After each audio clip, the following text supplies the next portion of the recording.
man. They are just... Finally blowing out that coat. Yeah. Which Zeus, Titan is just about done. He just has a tail left and a little wing. That's so funny because Zeus, like, lost his tail first. I know. I was making fun of Zeus earlier. Is that why you're angry with Holly? Is because he made fun of your tail? Is that why you're mad at Holly?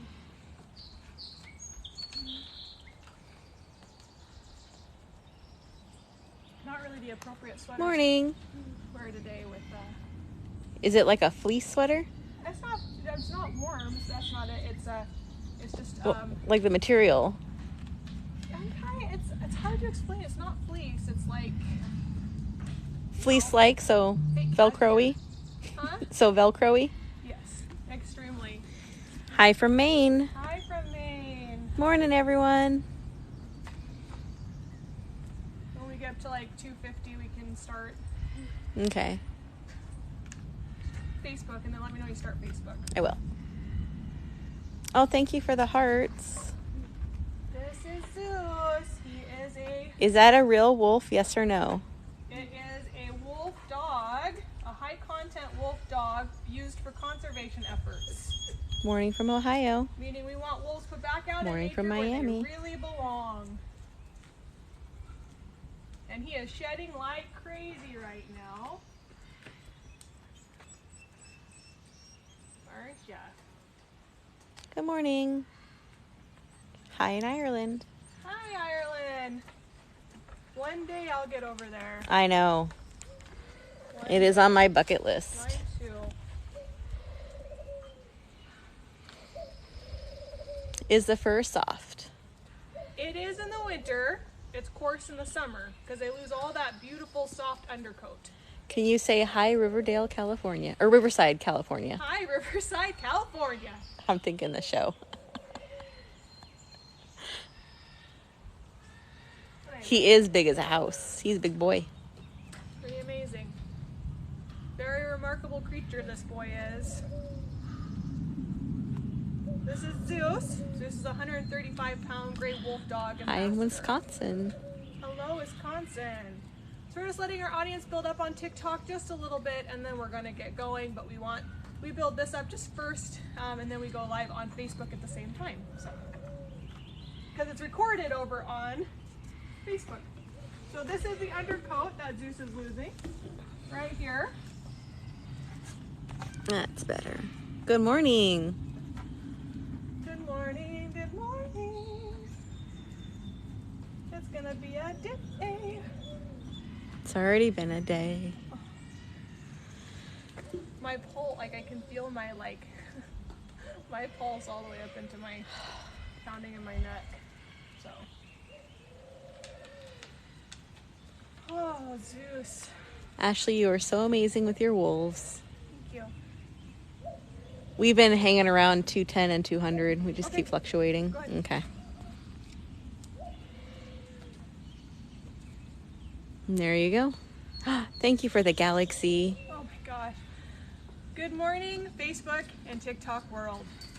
We are unfortunately here for a more serious note today.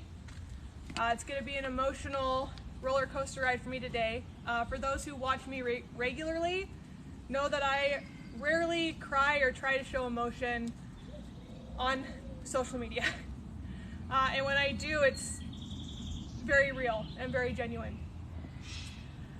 So, here is where we are at. We have officially hit fight or flight mode. We are in our last few weeks of being able to continue to operate. And the rehoming and euthanization process will have to start. The only way that we would be able to continue to fight for these animals is if we have 10,000 people come together, donate $10, and help us raise the $100,000 it's going to take for us to continue to be these animals' voices.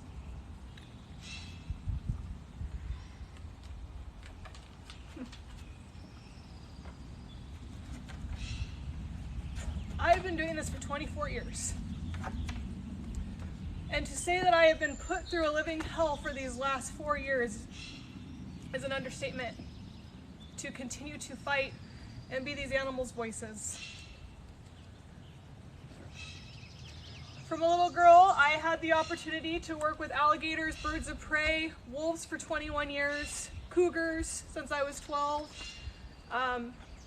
Very fortunate to have been able to create a deep love, appreciation, and bond and relationship with several different animals over my lifetime. In June of 2020, my dad, who started the organization, was terminated from the organization with cause. I don't go into detail because I am not here to slander my dad, but know that me losing a relationship with my dad and fighting for the rights for these animals and having the same employees here now that were here when he was here, note that there was some serious cause to why it had to happen. And know that the animal's livelihood and well-being depended on it. So I fought my dad for 2 years in a legal battle. 2 years.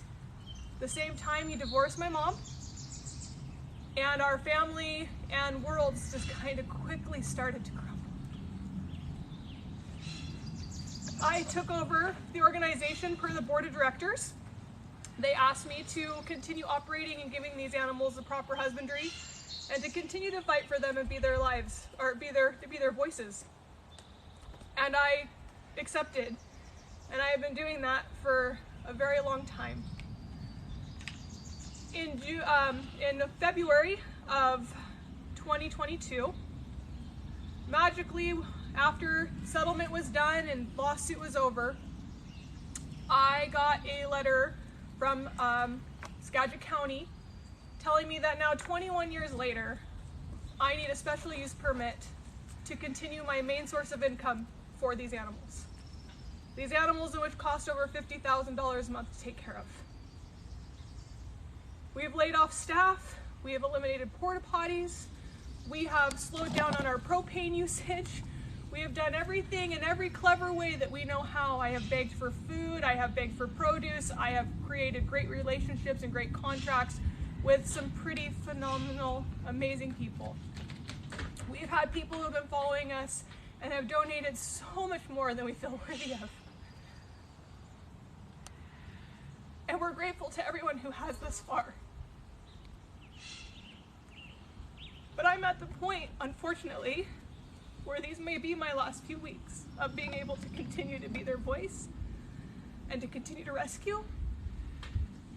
Now, after the county shut us down and eliminated our main source of income, we would have had enough money to last a year because I'm a saver and these animals are important and I take catastrophe into consideration.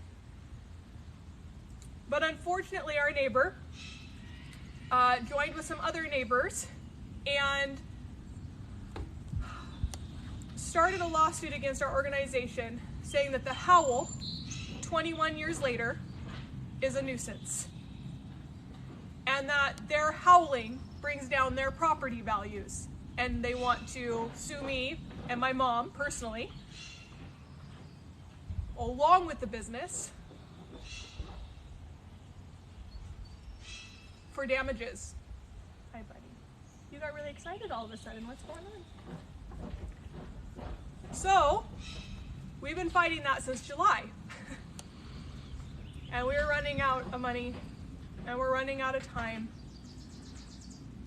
And I don't know how else but to come on here and be completely vulnerable and ask for your help.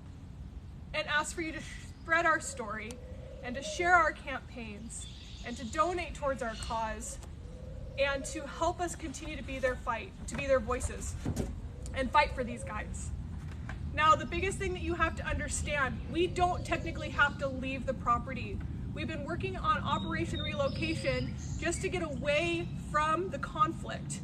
But we would have had to raise $2 million and it's just not coming in. We're so grateful for the $80,000 that we've raised over the last year. And that's why we're still here, is because of you and because of your funding. These animals are still getting full stomachs, they're still getting proper husbandry because of you thus far. But we're at it. We're at fight or flight. I need to raise $100,000 the next 2 weeks. Or else our contacts will be starting to be contacted for rehoming of what we can. Now please know, I don't need you to call sanctuaries for me. I know a lot of the sanctuaries. I've read through their USDA reports in considering any sanctuary. And we take all that into consideration, but I can tell you that probably over 60% of these animals will have to be put down. That's not fair. To have a county shut you down 21 years later, when you went and applied for those permits in 2014 and they said you don't need them and refunded you your permit costs of over $5,000 for just the initial starting of permitting. Hey bud, where you gonna lay? And then come back later and say, well now we do, and then months later get a lawsuit to drain our reserves as fast as possible. It's not fair. These animals deserve the world, and I feel like we give it to them. I have the utmost respect for all animals, even birds that are not my favorite thing to work for or with. I give it my all, and I still love them, and I still appreciate them, and I still respect boundaries, and I am always willing to learn new species. And my ultimate goal, honestly, is just to be able to be their voice of why they're essential in the ecosystem, and be able to continue to educate you, and to continue to be able to work with several animals, and be able to continue to be an outlet for animals that have no other place to go. Come here, Juice. He wants Lexi, but Lexi is a lot to take in when you're trying to talk and have a serious conversation. I'll let her out in a second. Juice. Juicy. Juice. But we're just at that point. We're at that breaking point. They're not going to stop until we fight it and win it. And so for us to fight, we got to raise the money to do it. It's just an expensive process, and it's all necessary to be able to continue to be their voice. I have reached out to Como 4, Cairo 7, King 5 for screwing up our story and asking them to rewrite it. I have reached out to wealthy people, you know, who love animals. We've created an Etsy store. We have armied together. We have begged, we have pleaded, we have exhausted resources to extremes that you wouldn't even begin to understand. But I can't let this be my last few weeks with these animals.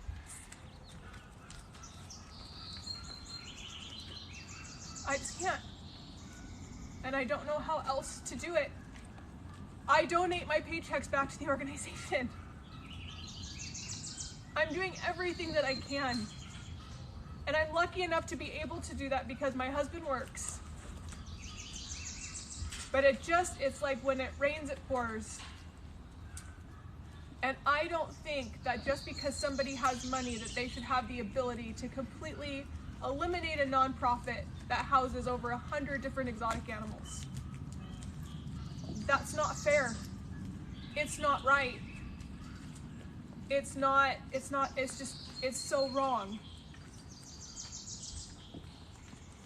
So, I'm asking you, please click on the link in our bio. Go to our brand new fundraisers that we just started so you can see the goals. We have a PayPal one, and we have a GoFundMe, because we wanted to be able to provide to you whatever you're most comfortable donating towards. Please know that the PayPal, we have instant access to funds. You can also see on our PayPal that it's a verified charity and that's going into a government approved nonprofit charities account. Come here, buddy. Come here, buddy. I don't like when you're that excited. And you can see all of that. There's a little blue banner You can also see on the GoFundMe that it's going into the charity's account. Now with GoFundMe, they send out a check once a month, and so we would have to wait for the funds, but as long as we can see it's coming in, at least we can hold out hope that we're gonna have that coming in. But if we could prefer, that PayPal charity is the best way to go. So we're needing 10,000 people to donate $10 so that we can continue operating for the next few months and to continue to fight for them and buy propane and kind of get caught up on stuff that we've had to do. And I can tell you the last thing that I want to do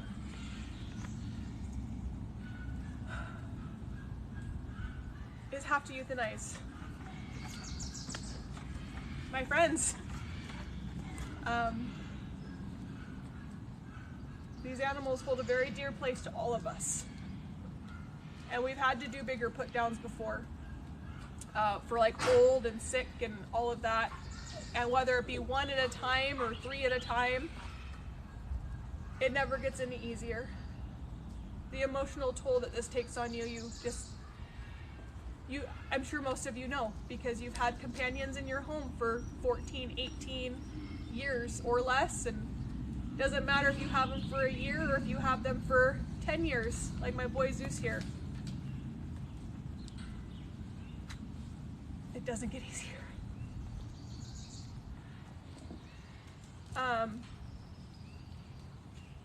Please know that we would rehome to homes that have good USDA reports, but there's a lot of factors that people don't understand when they're calling other sanctuaries. We've looked into all their USDA reports. We've seen that they've had non-compliances, or if they are no non-compliance.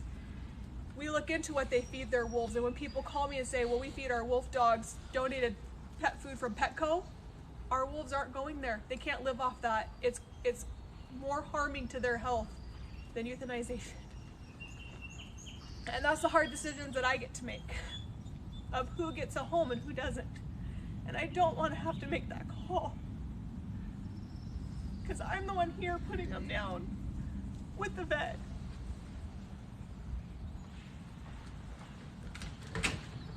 Here, I'm playing in their trough. So, help us be Zeus's voice. Help us be Lexi's voice. Help us be Max's voice. Kakoa, Darby, Arginine, Calvin, Luther, Willow, Nitro, Brian, Blue, Laszlo, Titan. We need your help.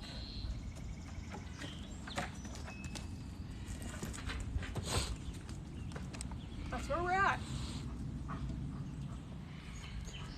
And one hit after another just continually comes, and I stand back up, and yes, I know I'm strong, and yes, I know that I am a voice, and I get it, and I hear it, and I appreciate you guys, and I understand, but the reality of where we're at, and the sleepless nights, and the not being able to eat because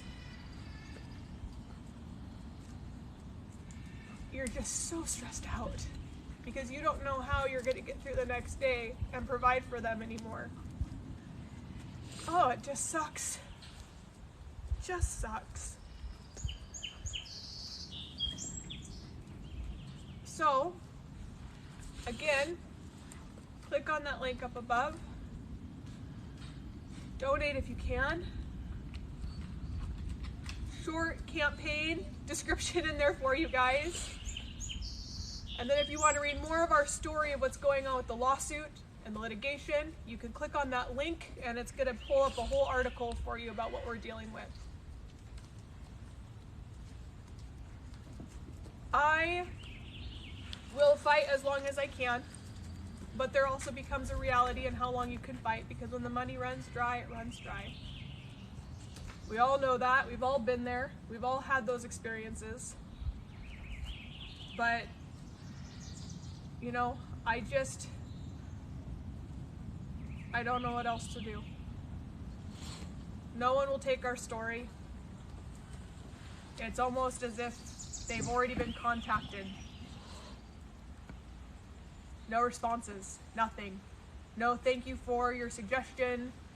No nothing. I know several of you have called the county, and again, crickets or frustration.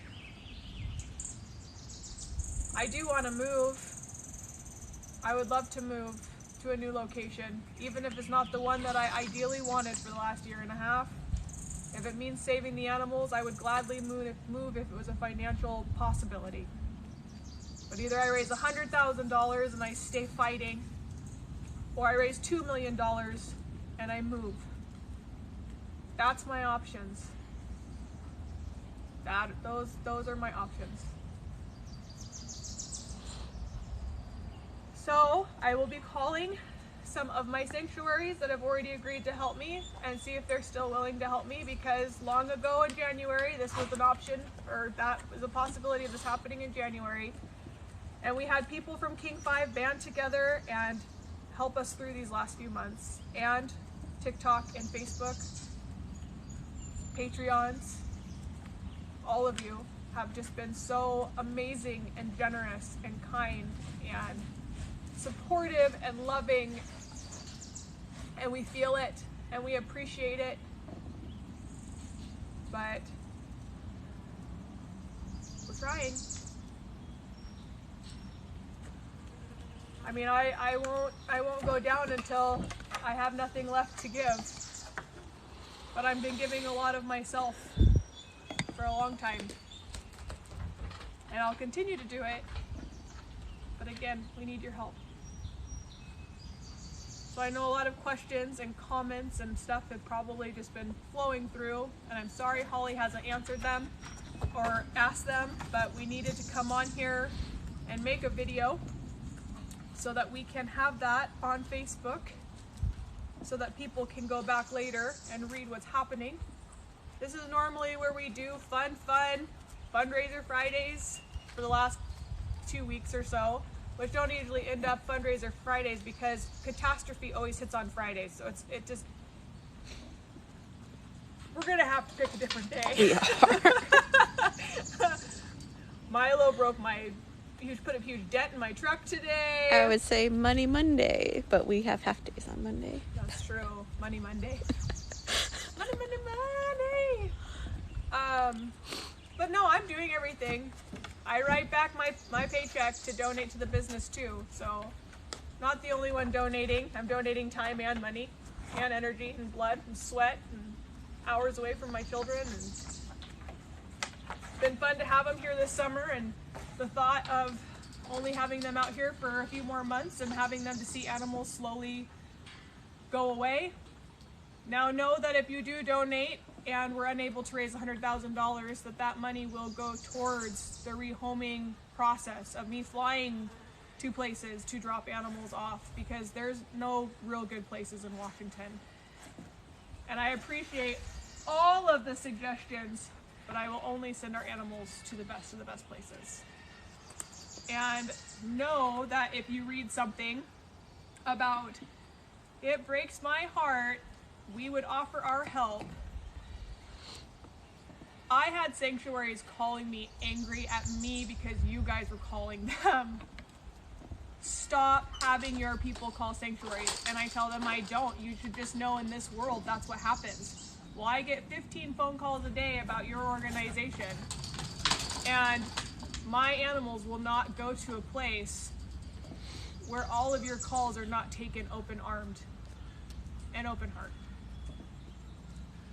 I get dumb phone calls too. I get phone calls about rescuing a bird that is a robin that literally stopped breathing 30 minutes ago and they just need a place for it to go to be safe. I get those calls, but I still take them and I still help people through it, and I still try to be kind. So my animals need kind people and kind places. And the sad reality is of sanctuaries is not all of them are kind. So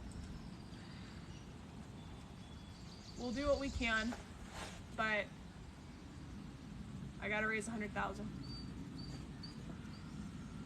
Yep, you're worth it. You're worth begging. You're worth pleading. I know you want Lexi. So I'm gonna let Lexi out. We will go over to the other wolves that are anxiously awaiting Lexi's out. I do know this is material that Lexi will want to rip right off of my body because Lexi is obsessed with textures. Hi, bud. I'll let her out. Hold on.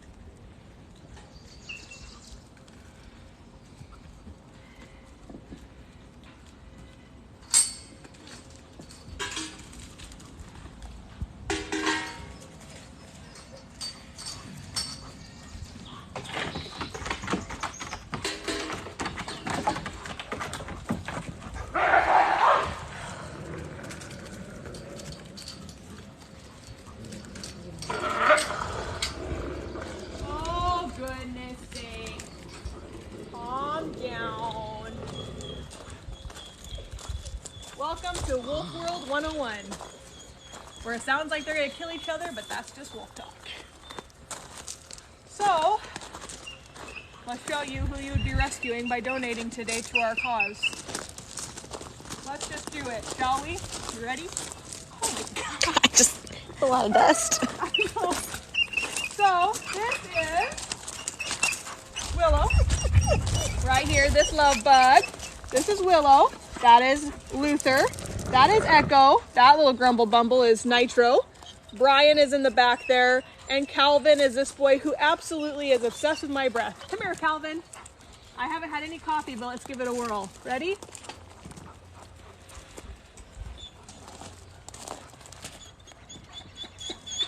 No coffee today, so no love. I get it. I'm very tired today, Calvin. Doggone forgetting to order my Nespresso pods. So, I'm going to introduce you to some of the other animals that you would be helping. This right here, this is Loki, who has already come out and had some snacks for today. Loki! Loki, Loki! One of my favorite animals of all time because they are so misunderstood. Oh, they're going to start a howl for you. Is he in there? He is. Hi, Loki.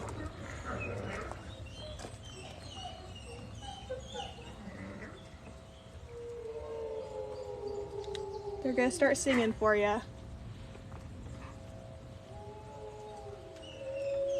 Ow! We'll get the howl.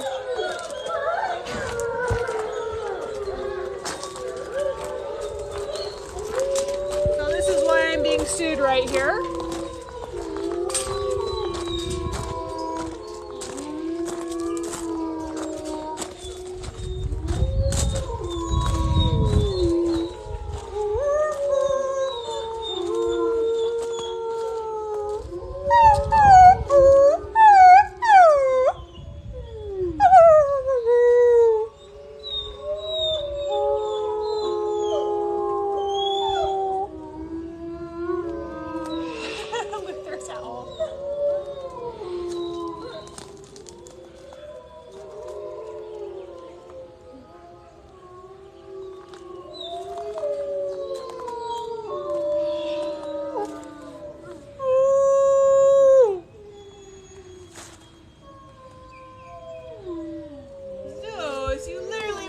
Behind a tree, bug.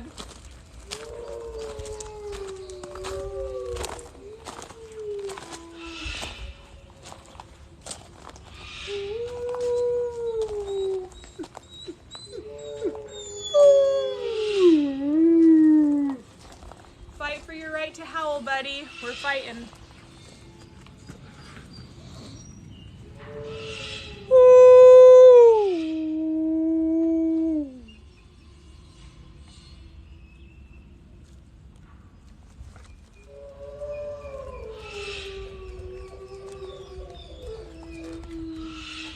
And then there's a Milo. So as you can see, super inconvenient, lasting about 45 seconds to a minute. And that's a St. Bernard that's howling right now.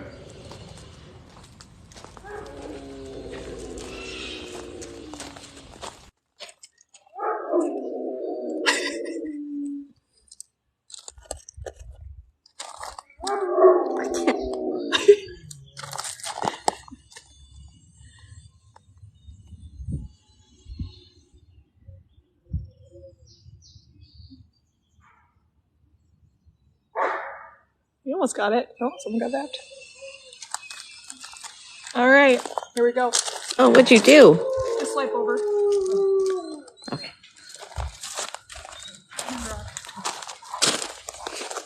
So Holly loves starting her days off like this. It's great. Isn't it though? So we met Loki, we met the 6 juveniles. We're gonna go to, well, they're not juveniles anymore, are they? Nope. They will be in my eyes. Forever. Forever juveniles, even when they're 14 years old. Thor. Oh, Thor. Are the doves still there? I don't know how, but every day there's feathers in there. They're like, here, Thor, have these. Hi, Thor. Hi, buddy. Can you come say hello? What are you doing with your feathers? That energy, man. Just like skyrocketed today. They feel our emotion. So this is Thor. Thor is a almost 1-year-old possum. He came to us from a sanctuary transfer.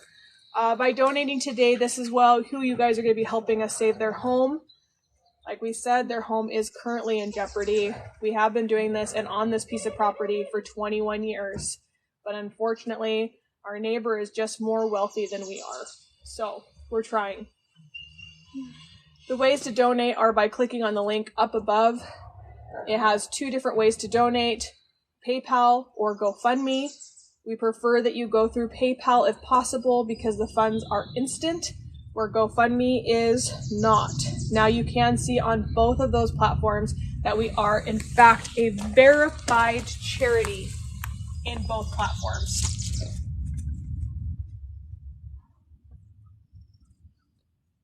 He just wants to sleep. He's full. My kids fed them with Holly first thing this morning.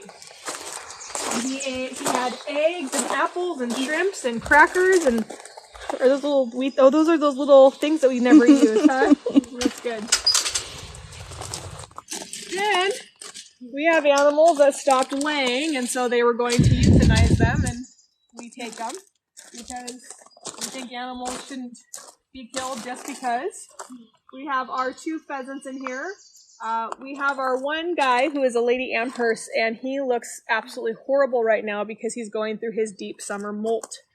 Then we have our 2 doves on top that were donated to the organization because they were found in a swamp knocking on death's door, and the ladies who found them unfortunately could not keep them because they were in an RV. We still have Cash App, right? We do still have Cash App. So all the ways you can donate are on there. So Venmo, Cash App, PayPal, GoFundMe. It's whatever you guys feel most comfortable with doing. And which one is instant? Instant would be Cash App, Venmo, and PayPal. You look so bad right now, Mr. Samurai. So he evidently has a beautiful helmet on, but it is, wow. You look like a chicken. It's so fun when we were doing tours and having the money come in to have to explain a molt. But what was really good is people who came out here, they actually would come back and be like, oh, wow, yeah, he's way prettier than last time. So, like, they would come in, like, the springtime and then come back in the wintertime because you not only see the difference in our birds, you see the difference in our wolves, right? So you have they look a little scrawny and they're all wired coat rather than being nice and fluffy and how you picture a wolf in a photo. That's in the wintertime when that full coat comes back. This is Ferdinand. Ferdinand was also a rescue. Ferdinand came to us as a little duckling and is in a lot of our videos. We sell a shirt that says "Talk Ferdy to me" because Ferdinand, being a Muscovy, does not quack. He is a cross between a Muscovy and a meat duck. So he is just this ginormous duck that hates water and giving himself baths. And he wiggles his tail feathers. Wiggle, wiggle, wiggle, wiggle. Bow, bow, bow, bow, bow. All right, we'll go this way. and keep introducing you to the animals in which you would be helping us save their home.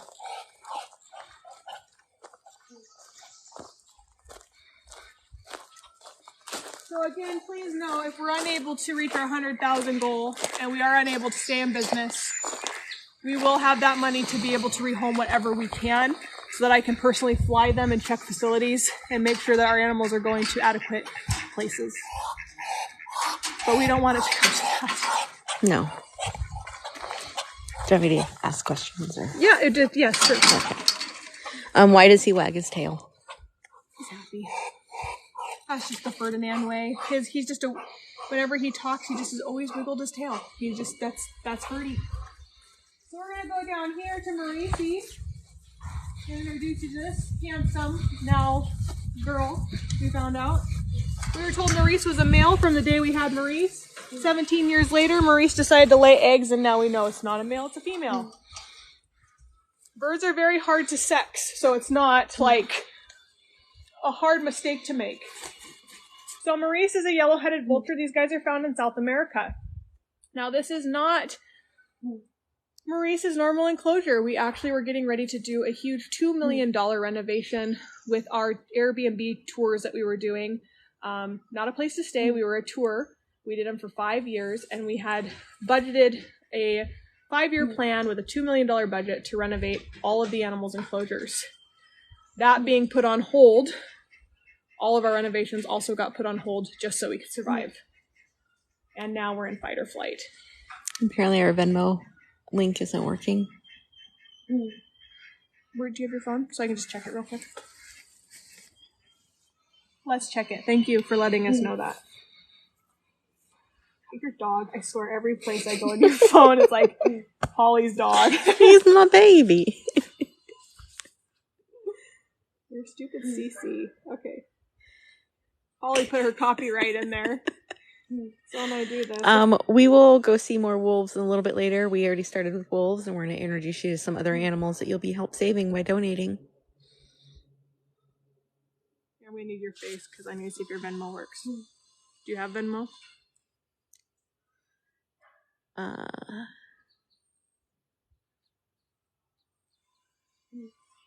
think so. Did it not? Oh, see? Yeah, no, Venmo worked. So that's our username, so you can see it. It doesn't have any of your information on here. It's Predators of the Heart. That is our original name of what we started out. We just recently switched to Because We Matter, Exotic Animal Rescue. It's Predators of the Heart with a capital P, a capital O, a capital T, and a capital H. I don't know why Venmo did it that way. They just did. So I clicked on the link there and it worked. Oh, that's TikTok, yeah? Yes. This is why. So go into an outside browser. Do not, the reason that those outside links are not working is because... It's been so long, that's right. Is because you're opening it within TikTok. So if you go to an outside Safari and you type in my business card, poppleme.co/BWM, which is the link in our bio, open it there, and then that will allow you to pay directly through the card. So that's what that is. So this guy right here is a janitor of the world. Girl, I know it's hard to get. I've been calling Maurice a boy for 17 years, right? Mauricia. So she is a very beautiful bird. She can live upwards to until about 25 or 30 here in captivity. And she's been a fun one because the cool thing about vultures and things like that is people don't realize they look at them as ugly birds, but they really are the janitors. They can eat anything diseased, decaying, and they don't spread the disease and the decay. So it allows for them to clean that up so other animals are not actually suffering with disease being transferred. So really remarkable. They have a naked head because they actually will get carcass deep into things and will be able to eat and keep their head clean. So that way they're not having to groom their feathers there.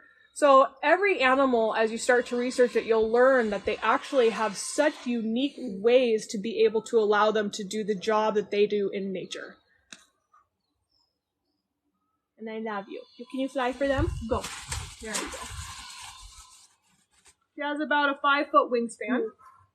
And she has beautiful blue hues that don't pick up nearly of what you see on there. So all the tips of her feathers are like this dark black blue. It's very beautiful. It's gorgeous.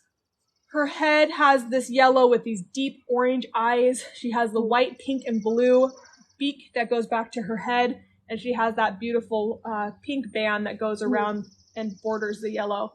She really is truly exquisite.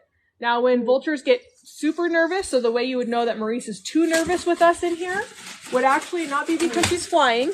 It would actually be she would vomit. So the moment they get too nervous, they will throw up. Now, if they get too hot, they'll poop all over their feet, and that allows them to cool down because the main vein of a bird runs through their feet, allowing them to keep themselves and control their heat through their feet. Do they only eat dead, decaying animals, or will they hunt their own prey as well? These guys eat the dead, decaying animals. That's what they do. That's why you guys will see them circling. They will circle a kill, and then once whatever is done with that kill, they'll come down and they'll actually finish cleaning it up for them. So they're very patient. Maurice is not very quick, so her catching a mouse, I'd say, was darn near impossible for her, at least. She's kind of a slower flyer, where Tora, who is our Eurasian eagle owl, she can just dart down and grab something. It's really remarkable to watch. Her talons are also a lot more sharp than Maurice's talons, but Maurice's beak is more sharp than Tora's. What do we feed her? We feed her beef, pork, chicken, mice, rabbits. Not our rabbits, but frozen rabbits. If we get a deer and we have leftover from the wolves not eating it all, we'll give her a leg or something from that. So she eats anything. Now, Maurice was very clever. We were feeding her fresh meat, which we still do. But she would actually come down and hide it. That's why we had to trim all the grass down. So I can find her dead meat. She'll hide it so it decays more, so that she actually, it's like cooked, actually. She kind of likes it a little cooked by the sun. So she'll wait to eat stuff. But you give her a mouse and she's pretty happy. I wonder if it looks like it. You probably can't see it on there, but all of her feathers on the smaller side have an iridescent blue in them, and you probably can't see that in the camera. It's so faint, but yet so vivid. Yeah, it's weird. It's I wish really you could weird. see it on the camera. I know, so cool. So then, another animal that you'd be helping today to help save their home of 21 years would be this girl. I learned my lesson last time. I'm just going to knock to the side. Okay.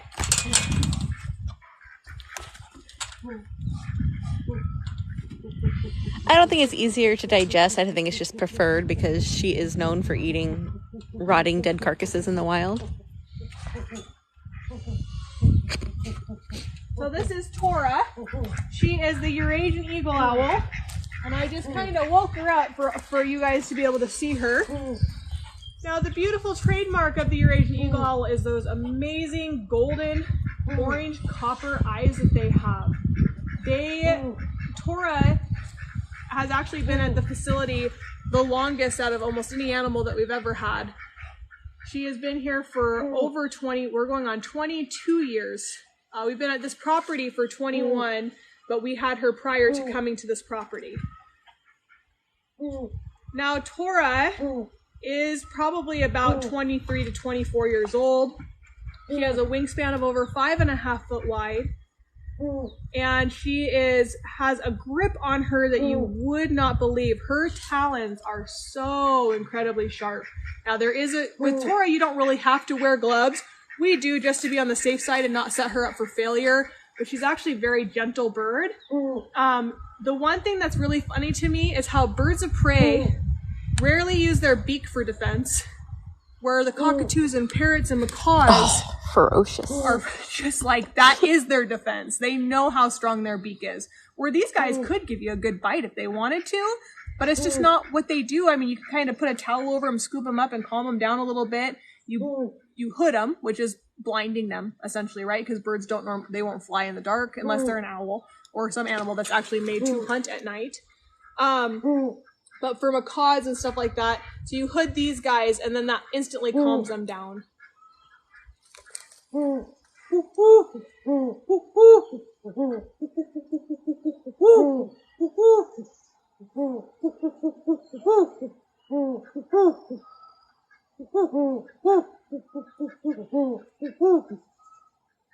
She's often mistaken with the great horned owl, but this is actually, she's found all throughout Eurasia.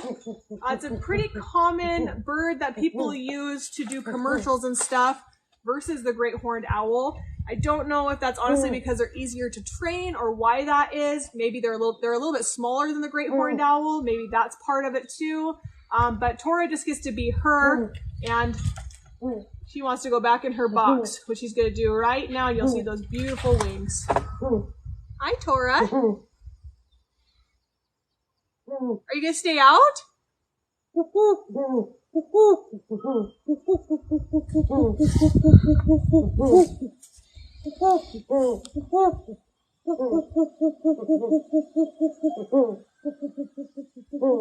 She's flirting when she goes.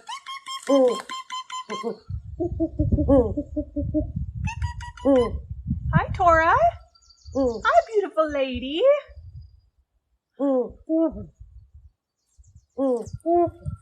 Hi, Tora. Hi. What are you doing? So quick, man. Not as fast as the falcon that we used to have. We had a falcon that's wings froze off. He was super Roger, fast. but he was fast.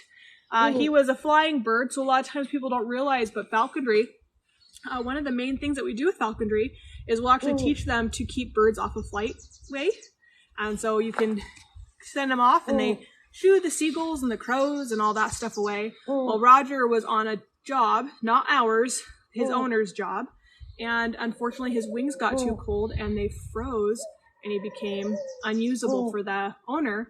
And so we took Roger in and gave him a forever home so that they weren't going to euthanize him. And Roger was a pretty cool falcon. Do we ever get other owls show up because they hear her? So I do I do have great horned owl. So I have cameras on all the animals. So at nighttime I can come in here and look. And my camera was getting tripped off. And I went and I saw an owl with little Tora. And it's just night vision, so it's not as, can't see the coloring, right?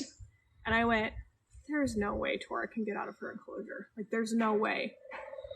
And I actually, at like, I think it was like 2 in the morning, I drove out here and it was the great horned owl. And I came walking down and Tora was hiding in her box, so I couldn't see her on the camera. So she was being a stinker. I personally have not found any eggs that Tora has laid. No, she's never laid. And there's that head that turns like a mom. Literally eyes on the back of their head, so say. The coolest thing about owls, though, and it's the most amazing experience you can have, if you ever can have an owl fly over your head and hear absolutely nothing. That is super, super remarkable. So Tora, when I would come in here and feed her, she would fly over my head and land in front of me, and you don't hear Especially if it's baby chicks. Yeah, baby chicks. You don't hear a thing. It literally is just silence. Now they've done really cool microphone studies where they've done pigeons and hawks and all that, and they measure the decimal of over the microphones of them flying. And owls, completely zero, which makes them one of the only natural predators to a skunk. Because, oh, shoot, a lower branch. Where'd she go? I'm just following your eyes. Did she fall? It sounded like it, and then I realized she jumped to the bottom perch. But not only can they fly silently and capture them, they also are not affected by the spray. So they can be sprayed and be perfectly fine. Super cool. Super, super cool. So for those of who are just joining us on TikTok, the reason we are here is because all of these animals' homes are in jeopardy. If you want to watch more of the story, you can hop over to Facebook and watch this live later, and I explain everything that's going on. But we are in our fight or flight. We are in our last few weeks of being able to survive. We do need to raise at least $100,000 to be able to continue operating and to continue caring for these animals and to continue to fight, to be their voice and fight for their right to continue to live in the home that they've been in for over 21 years. So we are fundraising. We need 10,000 people to donate $10, and we can continue the fight against our very wealthy neighbor who's trying to get our our organization not only out of this property, but out of Skagit County, the whole county, which is, if you knew Skagit County, it is a very big county. So to take that away from these animals is heartless. A county in which I've lived in for 37 years. So let's go give Jinx the feather. So right here we have boy and girl. These are our cougars here. These are our old timers. Girl's up on the box. Boy is laying upside down inside the box with his belly up. Oh, it's so dark in there. Can you tap on it? Sometimes it makes it brighter. Oh, there we go. So that's boy taking a snooze, getting ready for the heat that's supposed to be coming later. Cougars, pumas, or mountain lions are stronger than a lion or a tiger, pound for pound. They have what's called incidental strength. That means that they can lift 9 times their body weight. So they can take a 6 to 1,000 pound elk and they can drag it up a hill. These guys have dull teeth, so when they bite you, they actually usually break your bones before breaking through your skin. They have sharp claws that they're able to just go through you like butter. Excuse me, the worst cougar thing I've ever had is a cougar goes to fall off of a box, and it's just that natural instinct to stick their claws out, and it just goes right through you. They have their tail is so balanced. They're one of the highest jumping cats. You'll never live down an elephant. I know. I did not say elephant. I think it translated as elephant, and so people were commenting that it was that. That would be pretty remarkable, though. They could take an elephant up the hill. Right. So they can jump. The highest reported one is 19.6 foot straight up in the air. Hence, why these enclosures have to be topped. So with lions and tigers, they don't have that jump force like the cougar, puma, or mountain lion do. I have actually played basketball. Back in the day, we were at a school assembly back when Dave traveled with the animals. And I was shooting hoops in the gymnasium, and the cougar was running around because it was like 3 a.m. No one was there. Everything was locked up. It was perfectly safe.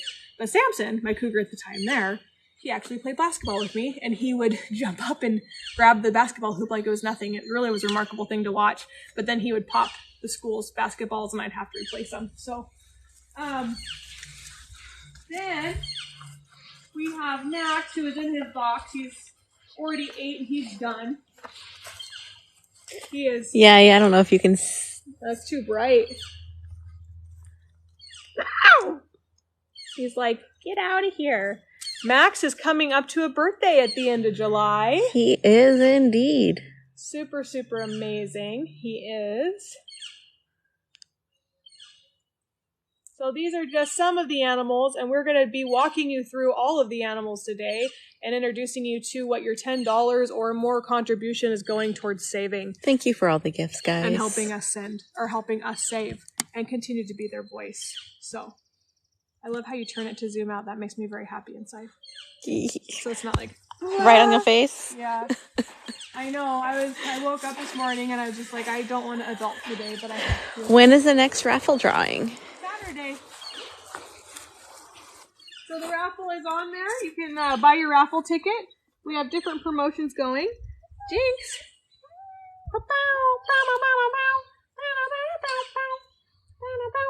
You're not interested in Tora feather at all? You just want attention? So this is Jinx. We're not going to stay in here for an hour, but we will introduce you to him.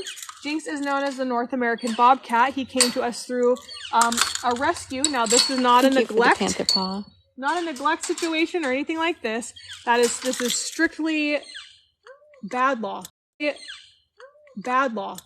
Laws, regulations changed where Jinx was residing. They gave him 7 days to get rid of him, or else they were going to euthanize him. So Jinx came here. What's this? There you go. Where's your little pole? Right there. Maybe I'll attach it. Can I come over here, buddy? Oh, I'm sorry. I bonked you right in the noggin. Oh, thank you. Again, if you're wanting to donate to our organization, everything you donate is a tax deductible for the end of the year. We are a 501c3 nonprofit organization that is dedicated to wildlife education, conservation, and sanctuary. Again, we're trying to raise $2 million to move, but we just need the 100,000 to stay in fight mode. And let me tell you, we got some good people who are willing to fight. We just need your help to financially get us there. He's like, your shoes taste so much better. But yeah, pressure washing. I said, yeah. Oh yeah. Oh, I didn't even think about that. Were you wearing those ones yesterday? I was. Oh man. Hi, Mouse. He is like, all the animals are just in that deep shed, which is telling me we're gonna have a very long summer. Nope, sorry.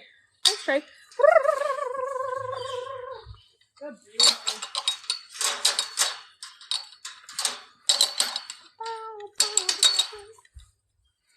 All right, let's go see more animals. You have your keys, yeah? I do.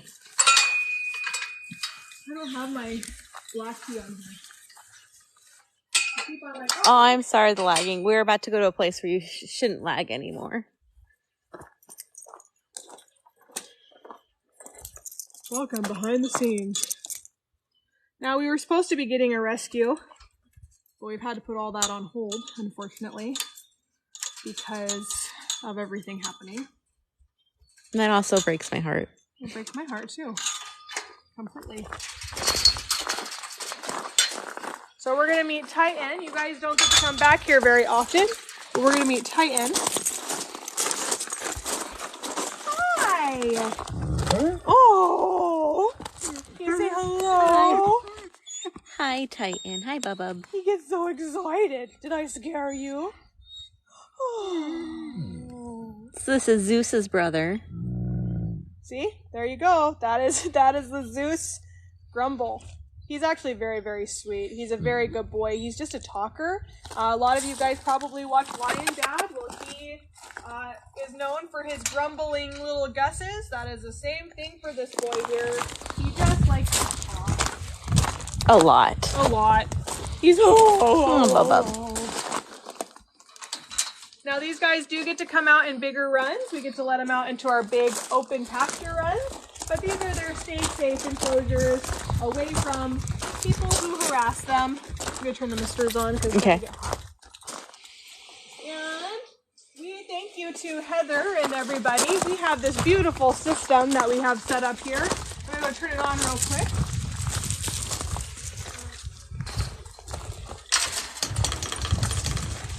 Hi, Blue. Quick connect, and the collies gonna get wet. Just a sec. Oh, scared him. Misters! Meet Blue and Laszlo. Blue and Laszlo are our two Arctic wolves in conservation here. They are absolutely amazing animals. Probably some of the sweetest boys you could ever have. So this one over here on the left is Blue, and on the right is Laszlo. Titan is 8 and Blue and Laz are 8. 8. Yeah. Hi, buddy. I love you so much. You have the prettiest eyeballs. He has the most cool eyes of a wolf I've ever seen. Love you, buddy. So these guys are really, really remarkable. Now we hope that we can maybe one day do a reintroduction of Arctics. Wouldn't that be cool? No. Oh. Titan. He's like, oh, you're not paying attention to me, and you just turned the misters on. Hi, buddy. Hi. Look at all those good smells. Look at that tail go. I just grab on the fence. So I never stick my fingers in that fence because when they rub, they like break your fingers off. That actually has been my worst hurt. It hurts so bad. Because, I mean, they don't stop. They just bend it all the way back, and you're going, stop! And you just have to endure it. So, Blue and Laszlo. Titan is a gorgeous wolf. His coloring is pretty amazing. He comes from a handsome line. Zeus being his brother and all.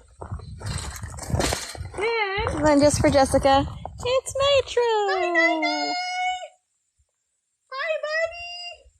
Say hi to Jessica. You're her favorite. And there's Willow. So this is that back run we're always talking about for our juveniles.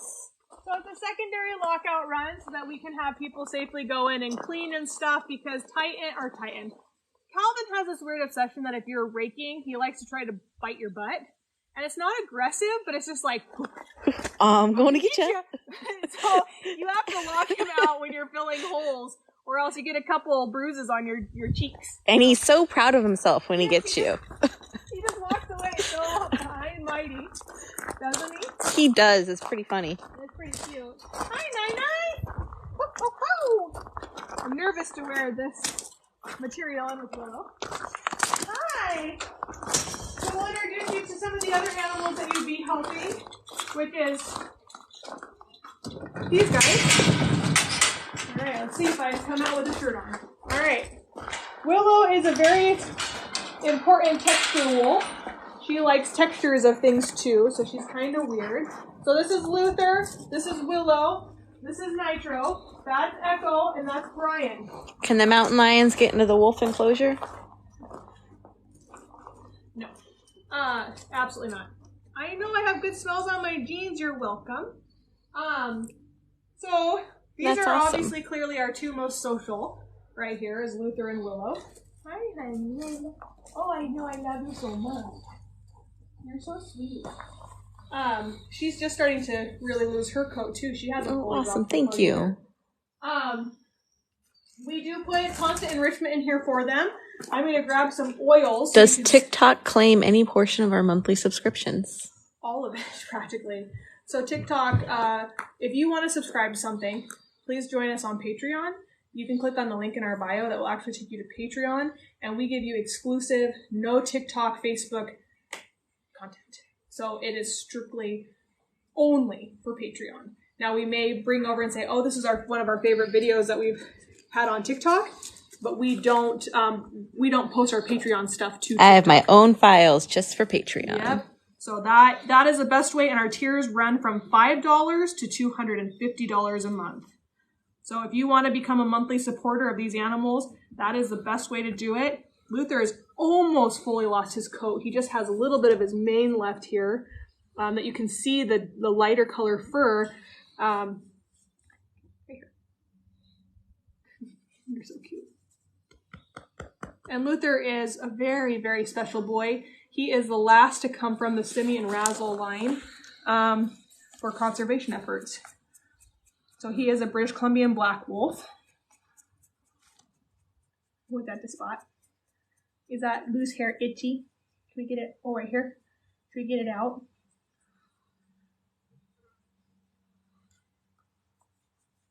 Oh man, bud. That must be so uncomfortable. I'm really glad our hair doesn't fall out like this. Right? I'd be bald. Me too. Me too. I remember when you lose it after you have kids and it's like, my hair was so rich and luscious because of all the hormones going through my body, and now it just... Are they trainable? Wolves are trainable, but it's... They are not food motivated. They're not food motivated. Here's a misconception. You think that these guys are going to be someone who comes in and submissifies to you and makes an amazing family dog and will protect you because they're a wolf. That is the biggest load of crap that anyone could feed you. Don't believe anyone who says that. These animals are naturally elusive animals. A leaf falling from the tree, even though worked with people almost every single day, terrifies them at times. They get instantly startled. They are not alert. The only thing you may get is a siren. So if someone comes over, they're like, that's the only thing you're going to get out of a wolf. Now, wolves actually sometimes don't really, in my experience, don't really like going to new territory. They don't. like to be very comfortable with where they're at. Now, they'll go into routines where they go to the top run and they go to the acre run, and they're really excited because it's a routine for them to do that. But if we were to bring them into another run, they would be like, oh my gosh, okay, what am I going to, Now, in the wild, they do travel 10 miles a day, right, to find food if needed. They can go 10 miles a day at a 2 to 5 mile per hour canter. Very, very amazing animals of how they move to be able to find food. But in captivity, it's not their favorite thing. I just cleaned that mat yesterday. She did. She pressure washed everything and enzymed it all in here. The rocks look a lot better. I know. I can sit on them without caterpillars. Cringing. Yeah, right? These guys are messy. Wolves are messy. They're also very, very destructive. So if you're wanting a very destructive vocal animal, get a husky. Now, huskies were not bred to be a wolf. Please, please, no.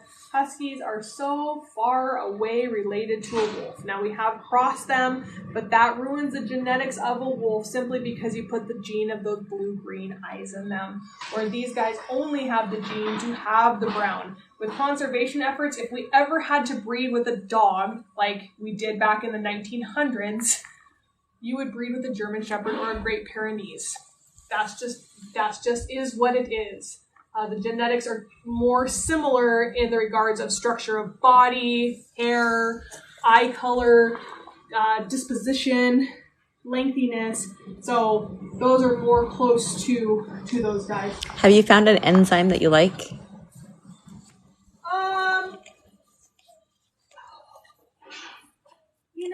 I think I liked our first one better than I like this one. I can't get it again. Really? I can't find it. That one's pretty strong, though, that first one that we got. But I felt like it lasted longer. Yeah, it was strong. Actually, one of the best enzymes that we've gotten thus far is the one that we've used for cats. And it's so concentrated that you have to dilute like 4 tablespoons in a 50-gallon bucket. So it's pretty extreme. But it works really well. And enzyme is a very natural way to eliminate odor.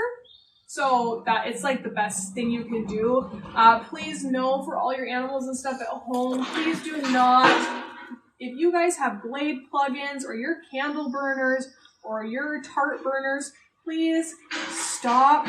Those do have cancer things in them that can actually, that is why they believe that we have seen an increased cancer rate in animals is due to the smell good stuff that you feel is safe for you and your family, and it is not. Glade plugins are very dangerous for not only you, your family, but for your pets.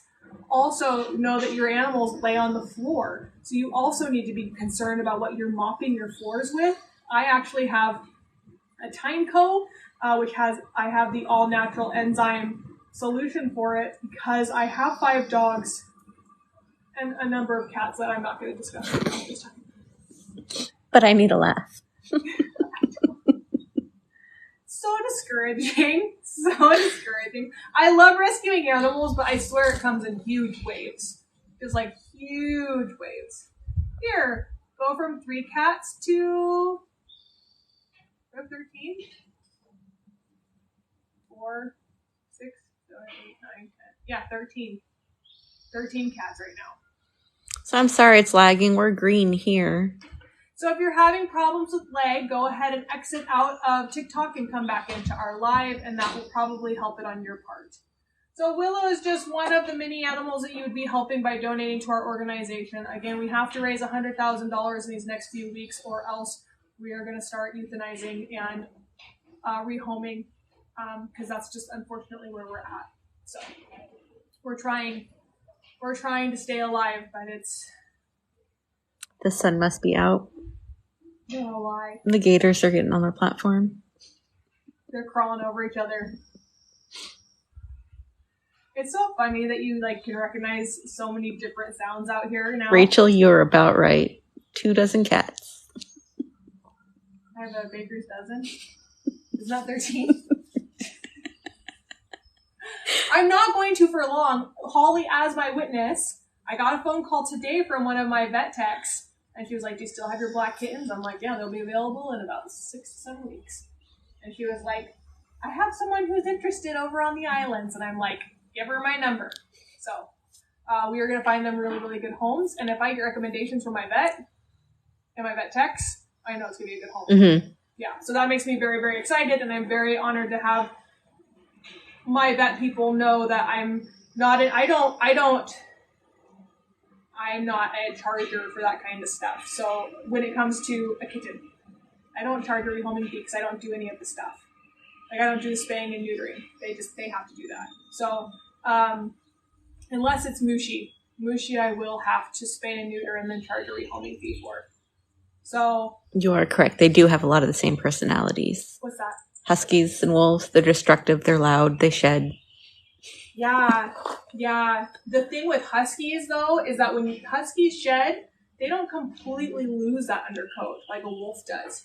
Now don't get me wrong, when a husky sheds, a husky sheds. Like I love watching the people put the beehive. This is Willow. Beehive stuff on and blow them out, and it's just like a pool of fur in there. Thank you. I can taste it when they do it. It's just gross because I have a Bernese Mountain Dog, so I completely understand. And a Saint Bernard. It's a lot of cats. Not you on here. Oh, they have more than me? No. Oh. Still a lot. No. Okay, let's go meet the other animals that you would be helping, shall we? So for counting ferals that I feed, I technically have 4 cats. 2 ferals, 2. They only love me because I feed them. They come in at night to eat. Do they? They do.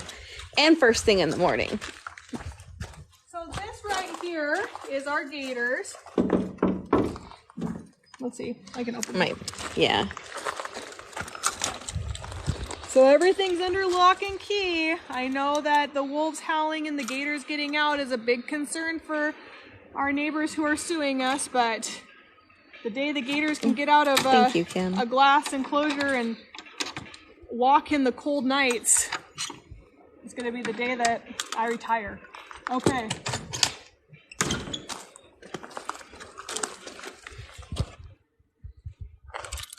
That's mine. I'm sorry. It's okay. So this is Sully. Hi, buddy. This is Susan.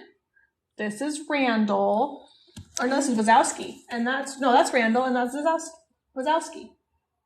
Hi, buddy. Look at those new chompers coming in. Now, a really cool thing about alligators, they can go a whole year without eating. They can survive 2 to 3 years without eating if absolutely necessary. Whenever they lose a tooth, a new one grows right in its place. They have a third eyelid called a nictitating membrane. So when you watch them blink, you'll see this clear goggle come across and then they'll blink. Whenever they lose a tooth, I probably already said this, one grows in its place. Now, alligators, often people ask what happened to their toenails? Well, they actually don't have little claws on 2 of their toes. That is common alligator right there. They didn't lose them. They just don't have them. Alligators have been around since the time of dinosaurs. They are an amazing species. They have the most advanced heart system in the world, slowing it down to 1 beat per minute. Their little ears are those slits right behind their eyeballs. They can close their ears and their nose as they go underwater. Now, these guys never stop growing. They'll hit about 14 feet and over 1,000 pounds. Now, they do something super unique, though, and that is called pent-up growth. So alligators can slow their growth rate down to 1/4 of an inch to 1/8 of an inch a year, and then release that growth when they go into bigger territory. Now, that is what happened with most all these guys. We got this new enclosure, and believe it or not, these boys in here and girl were only about anywhere from 2 foot to 3.5 foot. And since they've been in this new enclosure, they actually released that growth and completely outgrew this enclosure. So we were planning Outer Space Concrete, who is an amazing skate park concrete company, was going to be building us our alligator tank in the next year or 2. And all of that got put on hold due to this lawsuit by the neighbor. So again, we are trying to stay afloat and this is actually our newest confiscation that we got from animal control.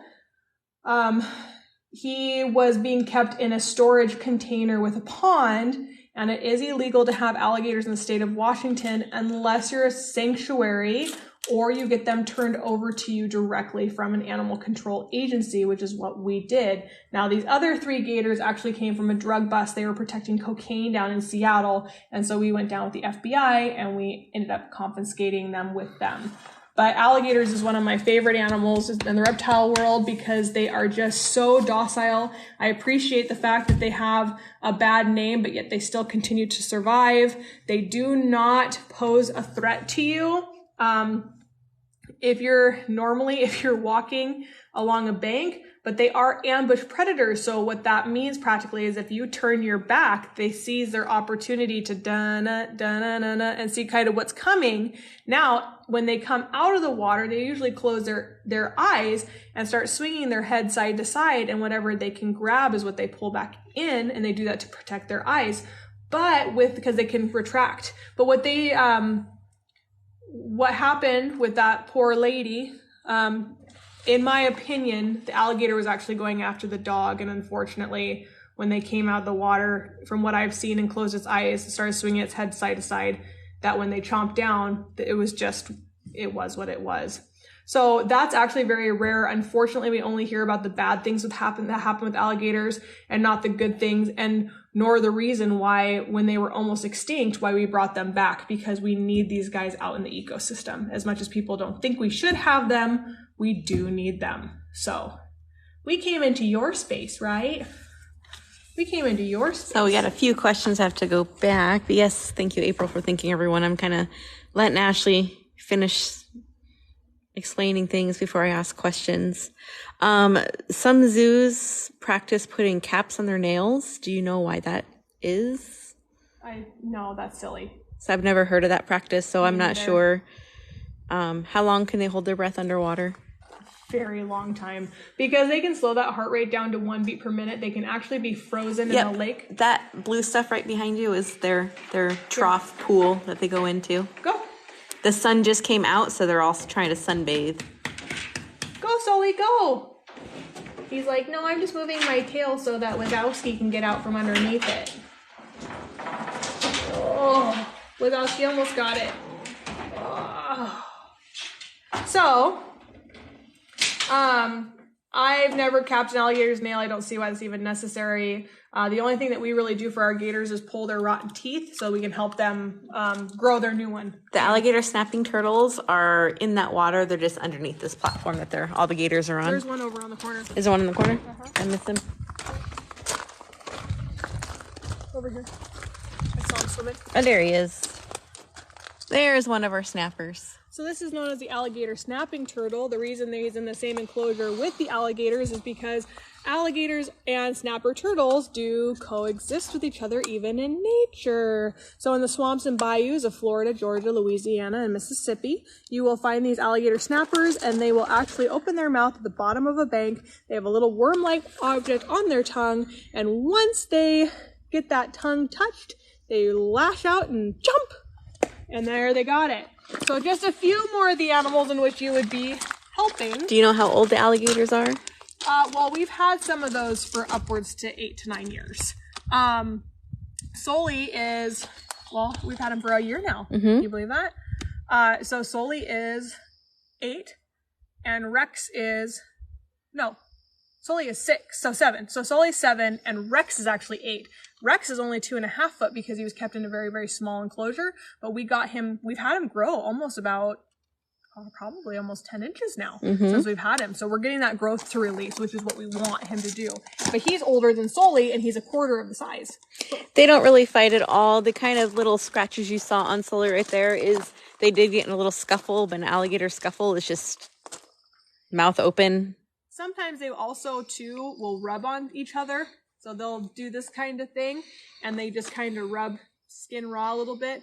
But the hard thing with alligators is that if, let's just say, an arm got bit off, the alligators actually have the ability to shut that off and allow it to not bleed out. All of our alligators have all 4 arms and 4 arms and legs, or 2 arms, 2 legs. But it's common for them to, or sometimes when they come out of the water too fast, they can scuffle with each other. So can't the gators and snapping turtles go back into the wild? That is highly illegal. Highly illegal. So for a couple different reasons. So first off, because animals are captively bred and born and raised by humans, they're too acclimated to humans, which means if you were in the wild, Sully would come right up to you and be like, hey, what's going on? Where's my chicken? Because that's what he's grown up to do his entire life. Now, not only that, we're in Washington State, so they're not native here. And putting an alligator on a plane, not my favorite thing to do, I wouldn't think. I can only imagine. This is my lap gator. I got a seat for him. First class all the way. He's the only way he's going to fit. I know, right? He takes 2 seats. The other reason for that, too, is because some of these animals that were farmed and sent to people to own, Unfortunately, we don't know the genetics and stuff in which they came from. So if we release these genetics out into like where they came from out into the wild, we could actually mess with the natural genetics of nature.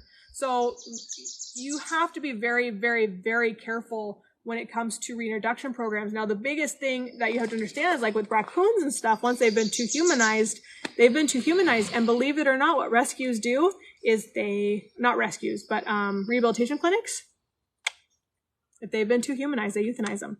That's just what happens. And they actually have in most places, they have a certain amount of animal species that they can release in a given year. So once they get over that rescue limit, they just euthanize them as they come in, which is super, super sad. Not super common, but it does happen. We also have, Rocket. We gotta see Rocket. So no, none of these animals can go back in the wild. That's why we have them. This is Rocket. As you can see, if I let him go in the wild, most likely he'd go sit on somebody's swing set and terrify them. Some little kids. They'd be like, but this is my hammock because it's what I'm used to. And I'm just so cute. But I'm a butthead at the same time to all the other raccoons, so that's why I'm in here right now. Did they have any quarrels this morning? Still Stan, just to let you know, technically gators are not endangered anymore, but they are still on the endangered species list here in North America, so just let you know. Yeah, someone said the other day that if there's a gator over 6 foot in Louisiana, it's their state law to shoot it. I've never heard that before. I would assume if it's like in a neighborhood, because it's going to continue coming back to that neighborhood, but I haven't heard of that. So here, you want to know why you can't re-release alligators into the wild? Another big, huge fact. They've done some studies on this. They've released alligators up to 100 miles away. Yeah, 100 miles away. Yeah, so they've released alligators up to 100 miles away, and guess what happens? The alligator comes all the way back home. Remarkable. That is amazing. And they can live over 50 years in the wild and in captivity. One of the very few animals that actually will live as long in wild as it does in captivity, because usually when you put an animal in captivity, because they get medical attention and they get fed every single day, they will live 2 to 3 times if proper husbandry is provided.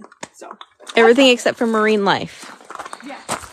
Marine life, well, and they can't grow their tails back.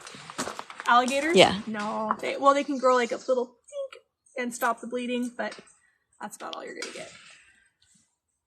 All of our raccoons are so tired. Let's go over here. These are another few of the animals that you would be helping. Oh, I haven't come to finish that. This is from the enrichment that you guys sent in to us. It's done. Thank you, rabbits. Okay. It's like snakes in a can. So this is hi, Apollo. Hi, Miko.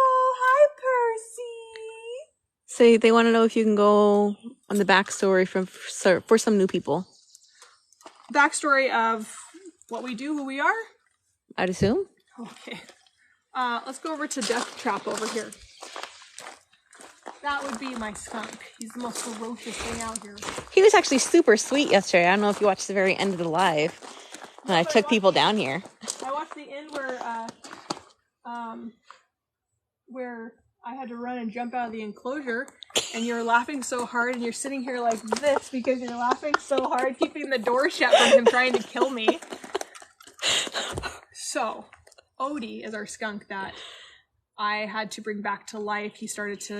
Stuff started happening, really acting weird, lethargic. Brought him home. I had to IV him, do underskin fluids, etc., etc. And now he hates me, which is okay because I saved his life, and he can hate me all he wants to, but he's still alive and he's doing well. So, hi, Odie. You hear my voice and you're like, I hate you so much. Oh, delicious. I like it. Oh, delicious. So we are a 501c3 nonprofit organization located up in Anacortes, Washington. We've been doing wildlife education conservation sanctuary for 24 years. My name is Ashley. I've also been doing sanctuary conservation efforts for 24 years at this facility. I kind of was brought into it. My dad started it. Lots of stuff has transpired. You're welcome to go back to Facebook and rewatch the beginning of our live that gives you our complete backstory. But where we're at right now is we have a very wealthy neighbor who is suing us, who wants to has expressed interest to develop the land above us and says that we bring down his property values, and he's trying to sue us and get all the animals removed from not only the property, but from Skagit County as a whole. So with that being said, we are fighting right now for these animals and their rights. We have been shut down from our main source of income since February because randomly all of a sudden Skagit County came in and said, you now 21 years later need permits. Hi buddy, there's my little man. And from there, we have been staying alive due to our donors and our contributors, and we are kind of in our last weeks of stretch that we need to raise $100,000 to be able to continue to operate. And if we don't raise the money, we're going to have to start looking into rehoming and euthanizing the animals in which we've been taking care of for over 21 years. So that's where we're at. That's kind of our backstory. I know that TikTok, there's people who are like, why do you have the animals if you can't afford them? Well, I could afford them, but they took my main source of income away, so I can afford them. And if you guys want to, you're welcome to go to Airbnb. Howling with Ambassadors is the encounter that we did, and it was federally approved by the USDA. I'm a Class C exhibitor. I have the highest license you can get, and a federal license that you can get. And most of our animals came from animal control, giving us permission to have them and take care of them because they couldn't be released into the wild. We also work with conservation efforts to keep the wolves as pure as possible. And yeah, so we do a lot of great things. We also educate. We do Make-A-Wish Foundations, or we were doing Make-A-Wish Foundations. We were starting a military PTSD program. We were doing some really great things, and all of that came to a screeching halt. And all these animals' lives and our livelihoods have all been put on hold. So that is the Cliff Note version of where we are at. What was the main source of income? Airbnb. We did Airbnb wolf encounters. And so what that was is we actually had no more than 10 people come out twice a day. And Anacortes, our staff Washington. members would walk them through, introduce them to all the animals and who they were supporting for that day. We do have some wolf ambassadors that you're able to interact with. Now, please note that our wolf ambassadors always have a place to go and excuse themselves from humans. We never force them to be with people. We never force them on people. That is not our practice. And if you go back and read all 6,000 reviews, or actually 4,900 and some, because sometimes 2 and 3 people would come under one booking. And so anyway. Gifts do help, but TikTok takes a majority of the gift price. 80%. They take 80%. So we get 20% of the gifts that you send in, which we're very grateful for. If that's how you want to send it in, we're not stopping you. We're very, very honored. And we got swans yesterday, and we got galaxies yesterday, and we got my lions. We did. You guys showed us all these things we haven't seen before. It was very, very, very sweet and very much so appreciated. Yes. You know, yesterday on TikTok, I believe with all of that, we raised $340 is what we got out of all awesome. that. Yeah, which was really very much needed. So we also have a raffle going on. We have PayPal is better. Yes. PayPal is better. We have an Etsy store that's available, but we need 10,000 people to donate $10, and we can continue operating. Now, please know, all of those who commonly watch us and follow us, we're not begging you for more money. You guys have been so incredibly kind and over generous. You know who you are. You know who you are. We're very grateful for you, and you're one of the biggest reasons why we are still here. But we're needing new people too to come in, and new people to be aware of what we do. So if you could share our story, share our videos, click on that link, share our campaigns, become involved in our community. We also could use your help on Patreon. We do have a Patreon that runs from $5 all the way to $250. An elephant? You got an elephant? You got a... I got a nose trunk? With ears. I did? You did. It's pretty funny. That's so great. I needed that. Thank you, guys. Elephant never forgets. But yeah, and we don't take in any animals that we can't provide the proper husbandry to. That's not our practice. So we will help find a facility for those animals if we are not the right fit for that animal to provide the proper enclosures and all that kind of stuff. So we want to do what's best for these guys, and we sacrifice everything so that these guys can stay happy, healthy, and safe. So again, join our Patreon, and you get exclusive content on Patreon. Did you shut your door? He hears my voice and he's like, yeah, I feel like he's much calmer when you're not here. I told you, he hates me now. Like more than he's ever hated me before. Hi, Odie. I'm just gonna open your door for you. Can you move? Odie, move. Odie, Odie, Odie, Odie, Odie. Watch out, bud. Watch out. You can't jump, so I'm not stupid, okay? There you go. I was opening his door to his little house that... Do you guys have a good post on TikTok that I can share with the trailer park family? We have several, actually. We have some that kind of tell our situation, and there are more to come. So after we do this live, Jessica, who does a lot of our social media stuff for us, she's one of our board members, and she does it all volunteer work. She will be I'll be sending her the video, and she'll be making some more posts to let people know what's going on, along with the appropriate links to have people help. So, but there are ones on there that actually say after 21 years of doing wildlife education, conservation, and rescue at this particular property, a wealthy neighbor has come in and made it his life mission to destroy us. That is where it's at. He has tried to destroy us for a very long time. We had flyers put into, we had flyers that he sent out to all of Skagit County. So would you want this in your backyard with a snarling coyote, which wasn't even really a good wolf. Thank you. And posted a slanderous website that he put my 18-month-old son on. He told me I was a horrible mother for putting my kid on social media with a picture of a goat. Thank you for the flowers. He also posted it in Seattle Times, which is a big newspaper here. That are same thing. Would you want this in your neighborhood? And was very involved in the battle we went through with Skagit County in 2014. But then after we went through that battle, Skagit County said that we didn't need the permits. And now they're coming back and saying that we do. So it's really unfortunate because they're putting 100 animals' lives in jeopardy, and they continually keep pushing my hearing date out. So that's fantastic. So we'll look. Hey, Salvador. He's locked out. Again? I have to do propane. Oh, you're smart. It's a beautiful day to be locked out, Salvador. I figured. So meet my giant anteater. This is actually Salvador. He's a giant anteater. He came to us through a confiscation. There's only about 100 of these left in captivity from our understanding in the United States. They are usually found in South America. They do enjoy the heat. So this shed right here that's for him that he normally can go in and out of, but like Holly said, she's going to be changing his propane.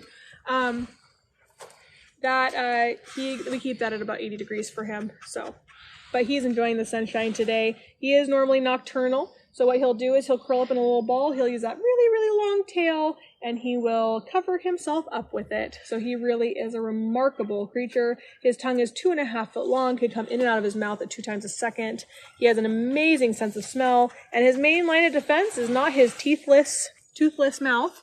It's actually his claws. So he walks on his claws, like almost like they're his knuckles. And he walks on them, and what he'll do is he'll rear up and he'll use his tail for balance, almost like a kangaroo, so say, and he'll wah-cha!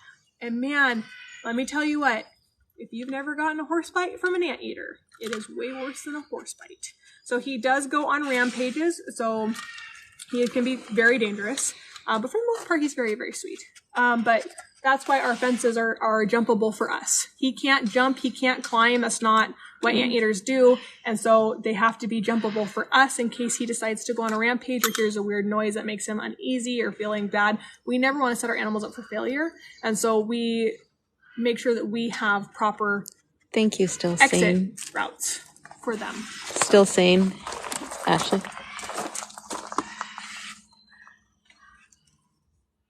Oh my goodness. Is April on? She is one of our mods that pinned that comment. Okay. April, if you could screenshot that, please, and we can get in contact. Thank you very much. That is... So let's raise $50,000. No, I'm just kidding. We're needing all the help we can get. I would love to continue to educate kids. I got to teach kids about wolf genetics in Iowa. I was asked to come to a school in Ireland. I would love to be able to do that this year. That would be so much fun. Yeah, virtually. I know. I know. Animals aren't traveling, but I would love to be able, all those little accents, oh my gosh, I'd be in heaven. Now here's what we have. They're turkey vultures. Right there. Maybe that's why Marie slayed. Maybe they came down and fancied her. But that's what keeps our world clean. Now introducing you to one of my favorites of all time. One of the sweetest coatis I have ever worked with in my time.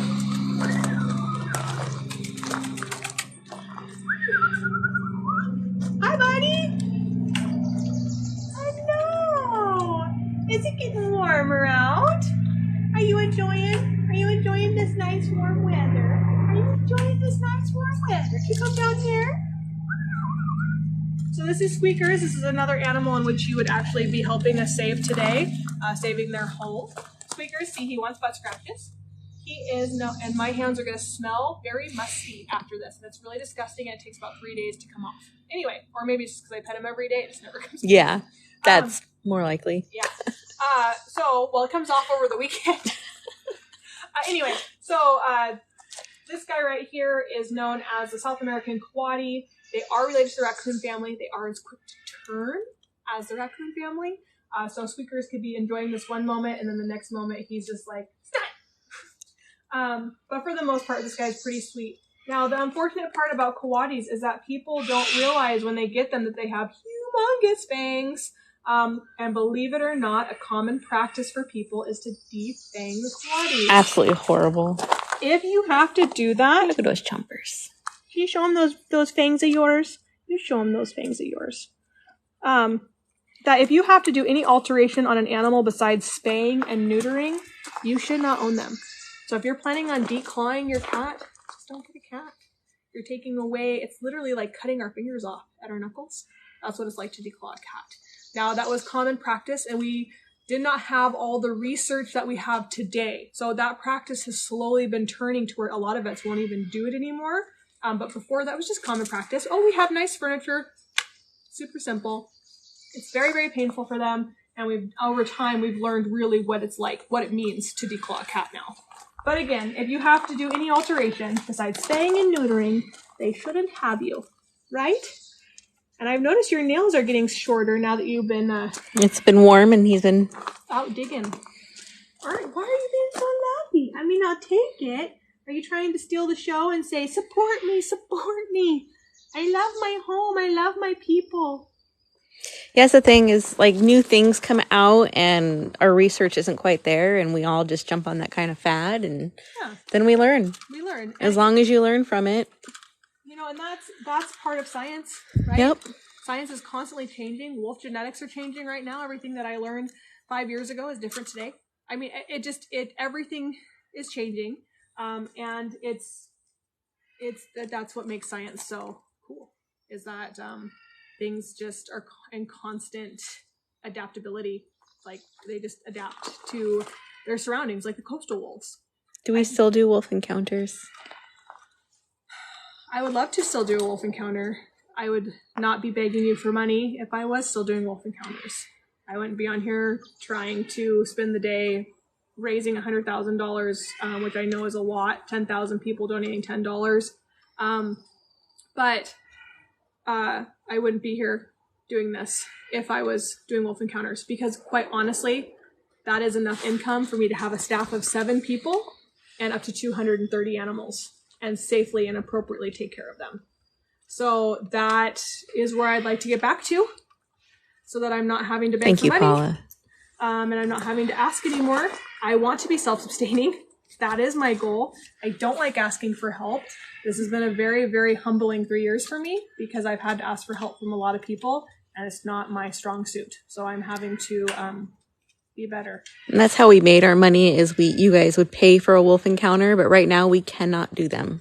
And no amount of money is worth these guys' lives to do a tour that we're not allowed to do.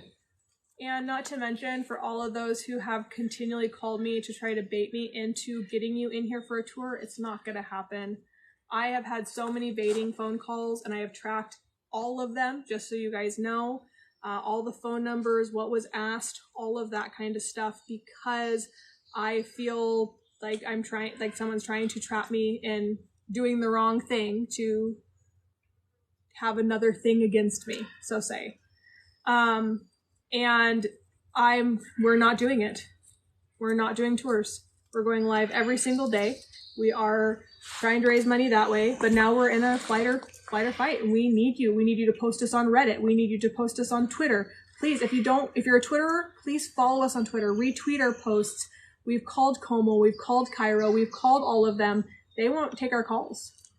They will not take our calls. They will not run our story. So be our army. Go out there and say, what is going on? You need to let the world know what's happening with these animals and that they could potentially lose their life if you don't help them by spreading the word of what's going on so that we can come together and we can fight. It's the loudest eater and drinker I've ever met.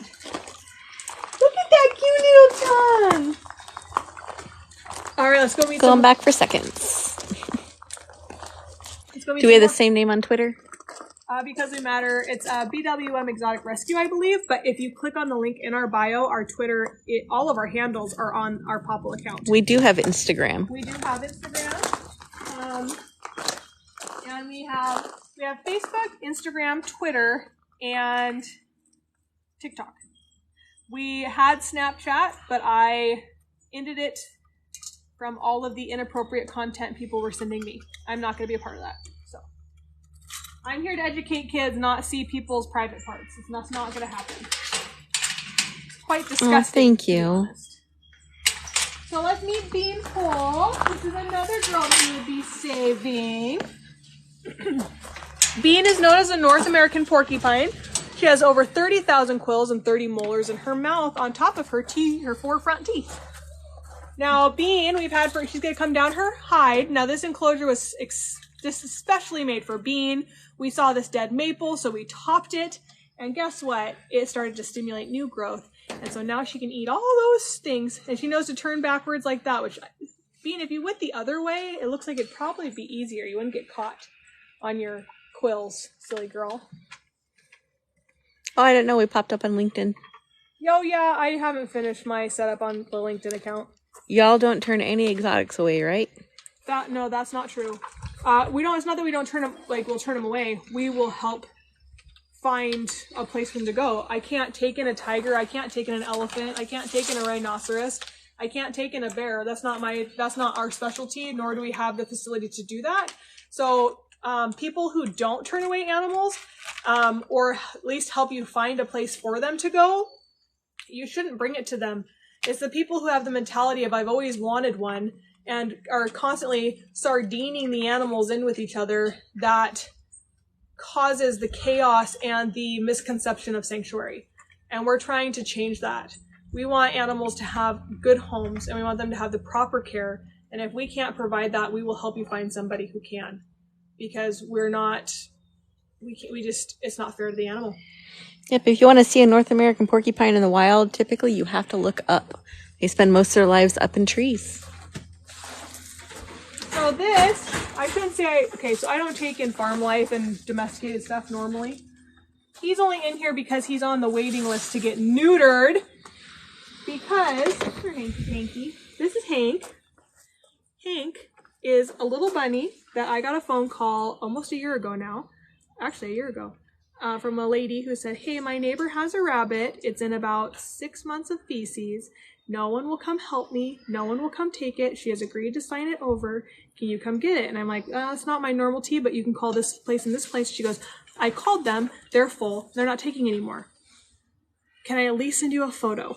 And I said, I made the mistake of saying yes. No, I said, of course. She sent me a photo. My daughter and I were in the car 30 minutes later on our way to go save Hank.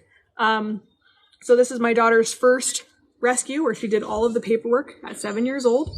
She did all of the paperwork. She thanked the lady for making the right decision and giving Hank a better home. We took him out of that 6 months of feces and we brought him here. Then Hank was very, very lonely. So we were at another rescue, where we actually were rescuing possums, and they had 2 lion heads, female and a male, that they said were spayed and neutered, that they had gotten from the Humane Society, and they couldn't, they were trying to rehome them. And I said, well, you know what? Hank needs a friend. They're spayed and neutered. Doesn't matter that Hank's not neutered, because as long as she's spayed, we're fine. So we went and we brought him back. Not only did the Humane Society not spay and neuter them, they both were females. So we ended up having some babies that we actually had to rehome and still have some of those babies. So Hank is on the list to get neutered. We only have females together, and then this boy, he's gonna go get neutered by Doc. I know, Hank, whoa. So, here you go, buddy. So he's only gonna be in here, hopefully for not very much longer. Doc's starting to slow down a little bit. So he's gonna be able to get Hank in to get that procedure done. And it's just in and out, so he'll be back with his girls within 2 days once the stitches kind of start dissolving. So we'll show you another animal that you'd be rescuing by contributing to our contributing today to our live or to our PayPal account. Again, we have to raise about $100,000 to be able to continue fighting for these animals' right to live in their home that they've lived in for 21 years. Oh, is there a deadline that we need the money 2 by? weeks. I have 2 weeks, and I'm going to start making really rough decisions. That's where it's at.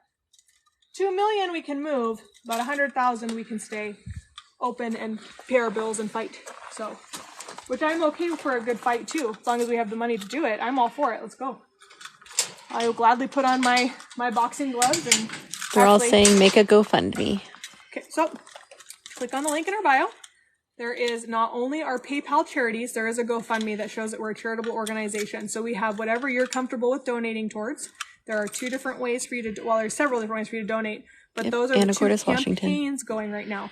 So you'll read, they're right at the top of our POPL account. One says PayPal, one says GoFundMe. We prefer PayPal because the funds are instant.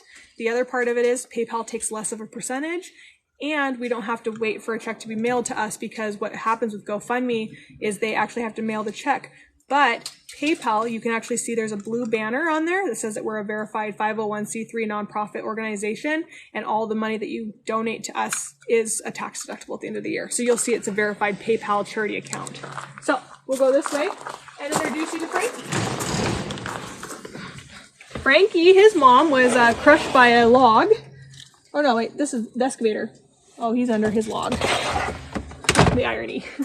Okay, his mom was actually crushed by an excavator, and we ended up taking them in. Hi, bud.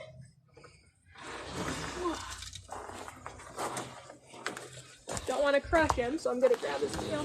Don't growl at me, buddy boy. I just don't want him to get crushed. There we go. So this is Frank. Frank's a little guy here. This is one of my favorite animals of all times. I absolutely love possums. Possums, hey Frank, I know. Possums are very, very misunderstood animals. They're the only marsupial in the United States. They have a prehensile tail that they can hang from, but do not hang from it to sleep like you see on cartoons and stuff, but they can use it for balance.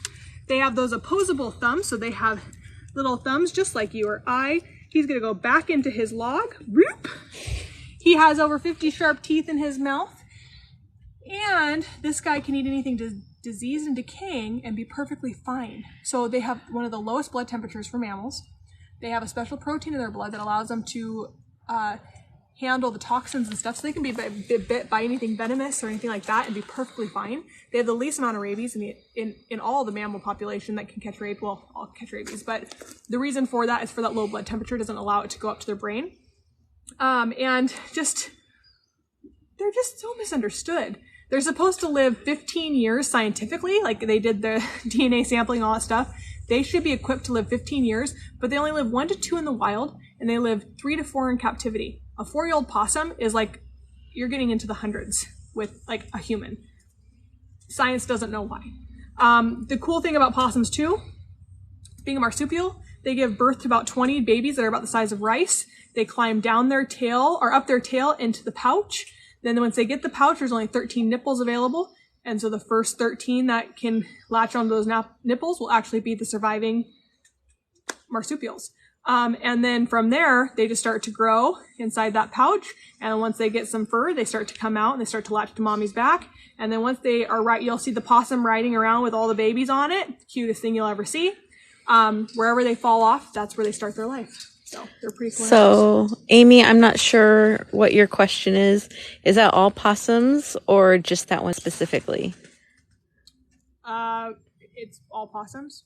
I mean, it's the marsupial. Well, they're in the marsupial family, but there are several different species of possums. This is the opossum, but it's not pronounced opossum. It just has an O in front of it. Possum. And they have different possums in Australia. Are we licensed and insured? Of course. So I am a Class C exhibitor. I'm licensed and insured. I've been a nonprofit since 1998. I've been working with exotic animals personally since I was 12 years old, with this organization that my dad started when I was 12. If you deep dive into us, you're going to find a lot of interesting stuff when my dad ran the organization. He was terminated from the organization in June of 2020, and I was appointed to take over by the board of directors and turn everything around. And so these last 3 years have been about doing everything we can to really show our hearts about rescue. Dave did purchase animals back in the day for his shows about 20 years ago. We don't do that practice here. We are a place for animals to come and have a safe place. If there is no bobcats that need a new home, we don't get more bobcats. If there's no foxes that need a new home, we don't get foxes. We are here for government authorities to be able to take in those animals so that they don't have to be euthanized because they can't be re-released into the wild. So that's why we're here. That's very important for us. And then I have the beautiful opportunity to educate you and children why each one of these animals play a vital role in the web of life. So we are doing schools virtually, which has been amazing. We've taught kids in Iowa, Oklahoma, Coopville, Washington, all over. And our hopes is to get our calendar full next year virtually for all of those kids to be able to learn about animals. And there's nothing funner than watching them in the Zoom meetings like right here, with their just, whoa, it's like the cutest thing ever. So it really is. It's to fun. watch all their faces. It's fun. I know when we just see the teachers, we're like, go away. We just see the kids. They're so cool. And kids ask way better questions than adults. Way better questions. So I'm sorry it's laggy for you. We are green on this end. We're going to go see more animals. Let's go. How are the cheeky goats? They're goat-tastic. We're going down there right now. Okay, so I do take it back. I have purchased one animal out here, and that is the goats, because we wanted Husqvarna and Toro. We needed weed eaters, and so we bought 2 little dwarf goats to take care of all of our blackberry bushes, and they're actually doing a fantastic job. But they're also farm life and not exotic, so that shouldn't be frowned upon. All right. No. There we go. Thank you.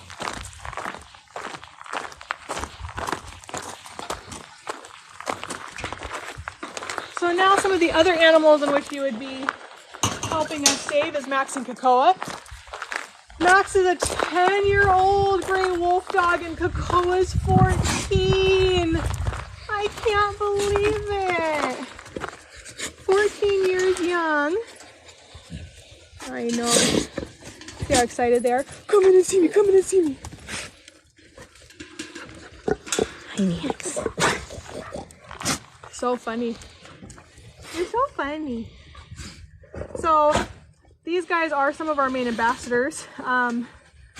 They are some of the sweetest, most precious lovey-boggies ever. No one is sweeter than Cocoa right here. As you can see, she's like, just come in here and pet me. I was loving on her this morning trying to make some content, and she just wanted to lick my face. It didn't happen. Like, the content didn't happen. I know.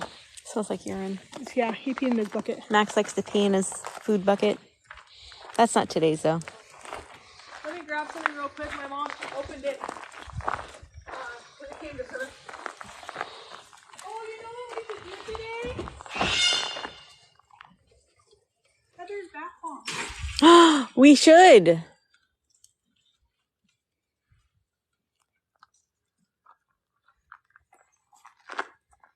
Hi. You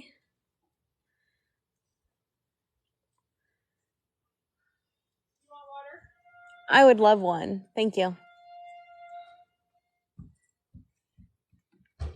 Oh, after the live, I'm going to go in there and love on them.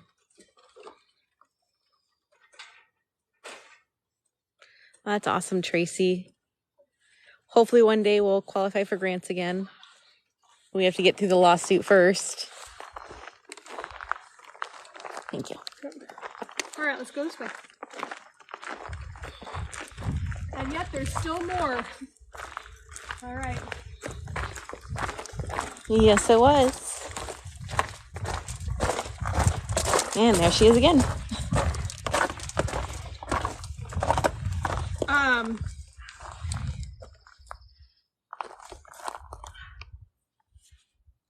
So we're gonna keep going here. I got a gift sent in. It went to my mom's house though. So let's see who it's from. I need you to open it for me. You want me to take it?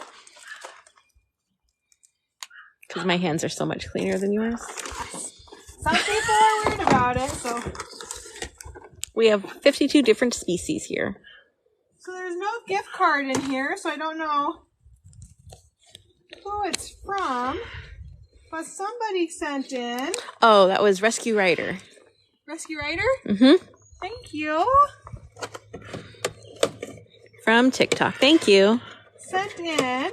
Where's the turtle? Which turtle are you talking about? We're going. Calm down. We'll go. Oh my goodness. What is it? Cedarwood.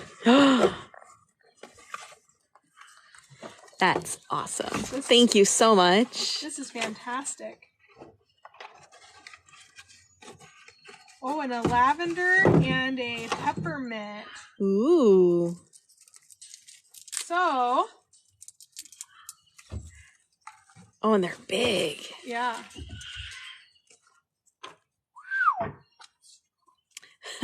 You are correct. We were running low. We were running very low. As you see us in our lives going. There's 15 wolves. Got to spread the joy. We're going to go spread the joy here in just a second, actually. We're just going to go down and continue seeing the rest of the animals, and then we'll go back and see the, I want to bath bomb the raccoons. And we'll go give the animals some oil. Rachel, Cat Mom Bling says, some stuff I bought for you should have arrived. It did. It arrived, and I forgot it at my house. So we're on 10 acres. I apologize. It's been a very emotional We have a lot of birds. We do. You want some? All right. Oh, and they say you don't have to shake it. Oh, it's habit. Even with amoxicillin and... I know, out here, everything we have to shake. Everything with the syringe. You shake it. We do, because it is what it is. And then peppermint.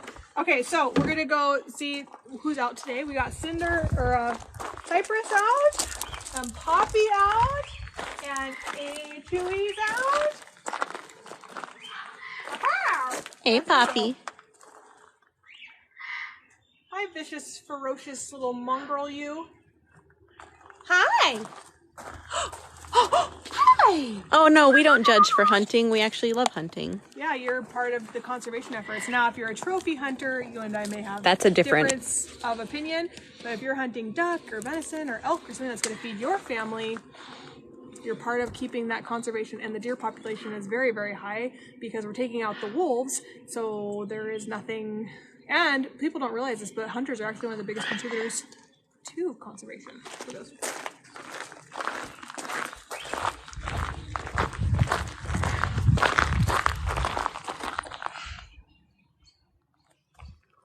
All right, so we're gonna go this way.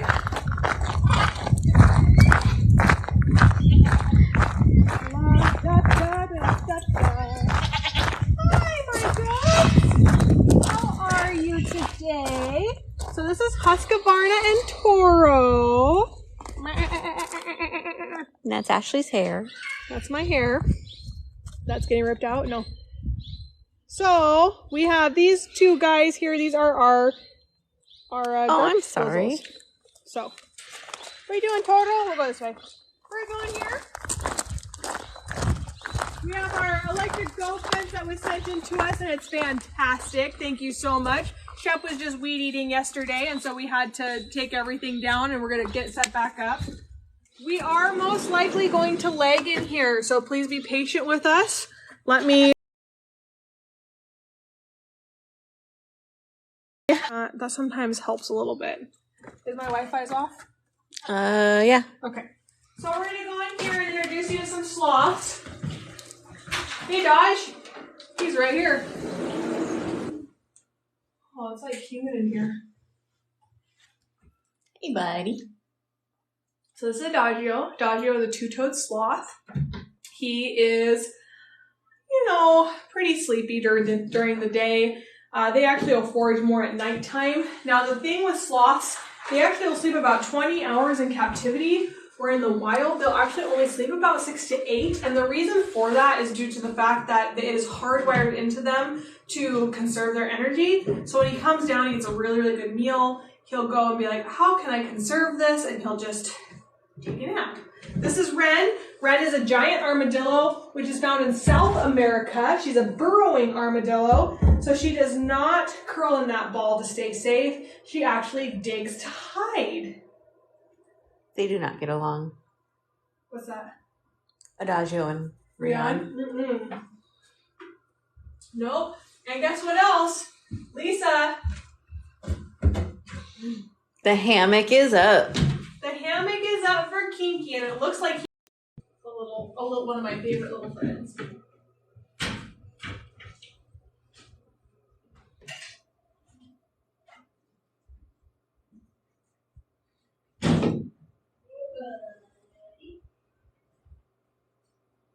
Yeah, we don't come in here very often just because we lose reception. Here's one of my favorite little friends here. Hi. So this is one of our iguanas that came into us. He's starting to get his good. Hi, buddy. It's just me. Yeah. Were you wondering who I was? It's just me. Were you sleeping and I woke you up? I'm sorry. How's it going? How's my main man? Huh? How are you? How are you, bud? So this is one of my favorite iguanas out here. He's very, very, very sweet. He had to go through an oral surgery recently because he had a whole bunch of ulcers in his mouth. Unfortunately, something that you sometimes have to do 2 or 3 times to get under control. Those usually can find homes pretty well out here in Washington. I love you. I do. I love you. Looks like he's smiling. He is smiling. He's like, you came to see me. So Lisa says, if that style works, I will do a couple more for you to rotate. Aww.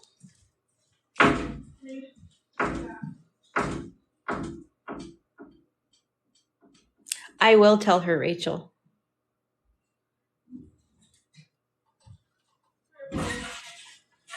So Ashley, Tracy Dickens might be able to help us raise big money and some donations.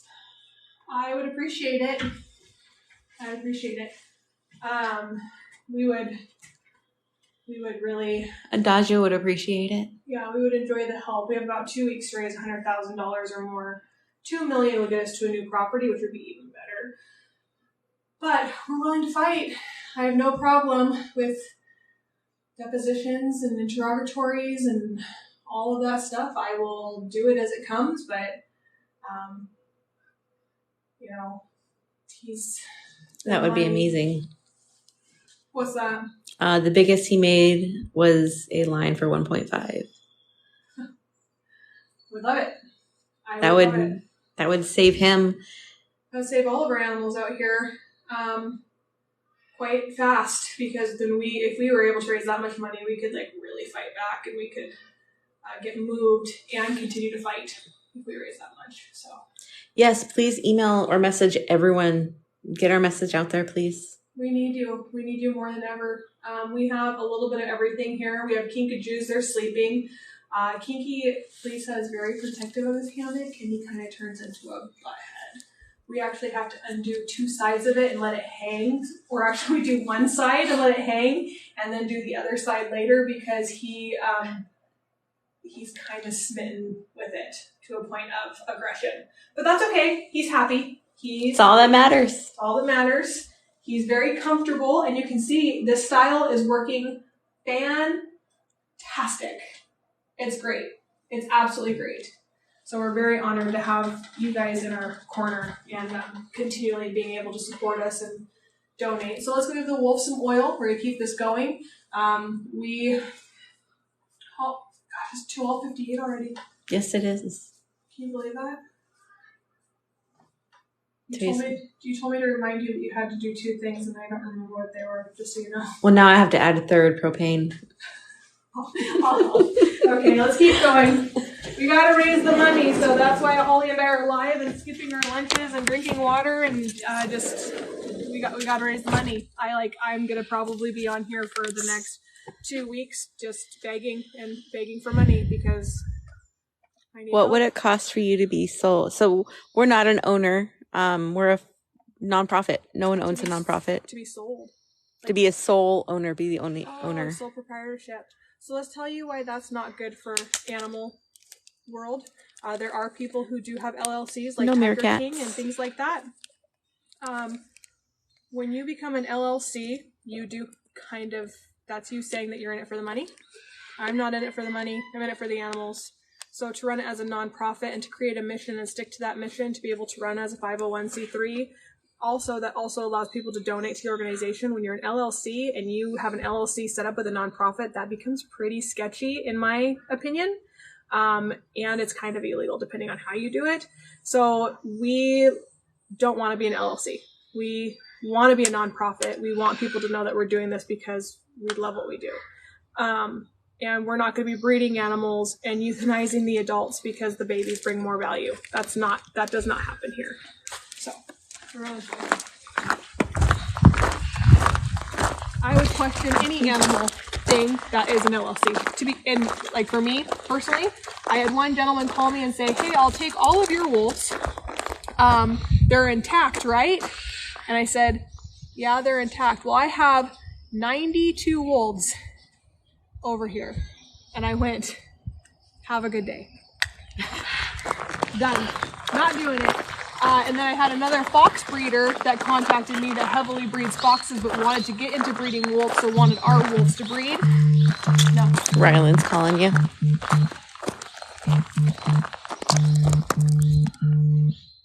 Hey, Ryan, I'm live. What's up?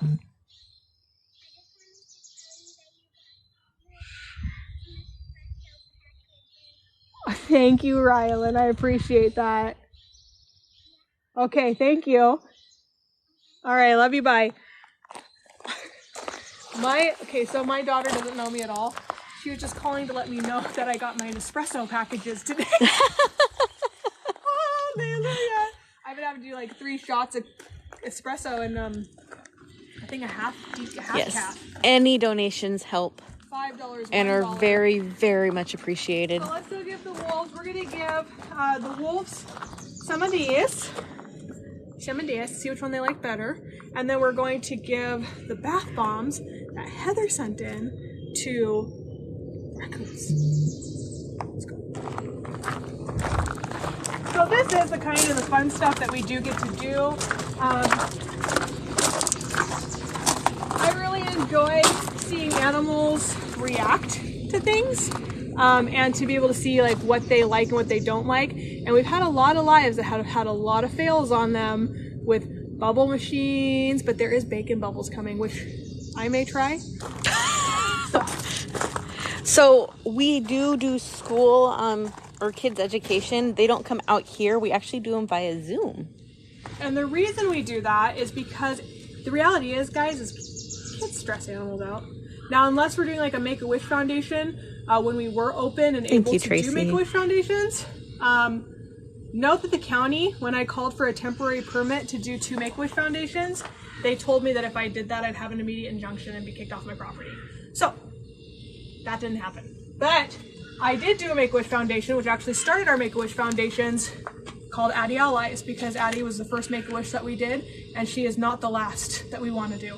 It was an amazing day. We have a memorial out here that her parents actually planted for her out here with the plaque. They believe in what we do so strongly that they gave us the honor of being able to represent a very beautiful 8-year-old girl that passed away of DIPG, which is a terminal brain tumor. So that's the kind of stuff that I enjoy doing, is working with kids and educating kids, but then also giving kids a once-in-a-lifetime opportunity to meet some animals and watch them light up. So let's go. Because I like kids way more than I like adults. They're funner and more honest.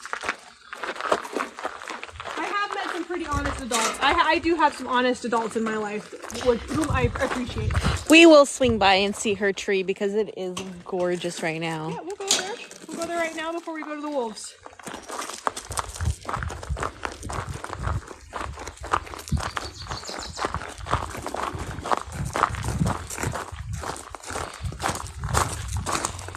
I don't know if Heather's bath bombs made it. Are they not? That's okay, we'll just dump the whole thing in there and it will bubble. Heather made us some bath bombs, but the transit was not kind to them. Okay, we're gonna go this way. This way's unlocked, right? Yes. What's that? Yes, if we move, her memorial will be coming with us. That's only if we get the funds to move. So I'm gonna go like this. Thank you. Thank you so much for tagging people. Okay, so this is just a couple drops of that cedar wood. It smells really good. It's really good. And a couple drops of lavender. We should get kind of all of them in here. I'm trying to get it on that rock. Ooh, too far. There we go. And here goes Luther. So oils are really, really good enrichment for animals. Please make sure that if you do get oils or essential oils, that you make sure not only are they organic, but they actually are safe for your animal. There are a lot of oils that are not safe. So here comes a rare sighting of Echo, who smells that lavender and is very happy about it. Here he goes. Luther's happy too. Oh, there goes Willow. Man, that combo smells really good. Yes, doesn't it? Good boy, Echo. And there he goes. No, he's coming back.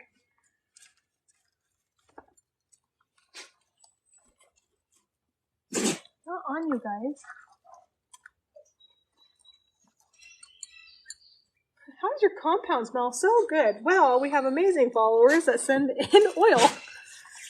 So this is just a really good way to give them something to do, something to smell. There goes Echo Becco.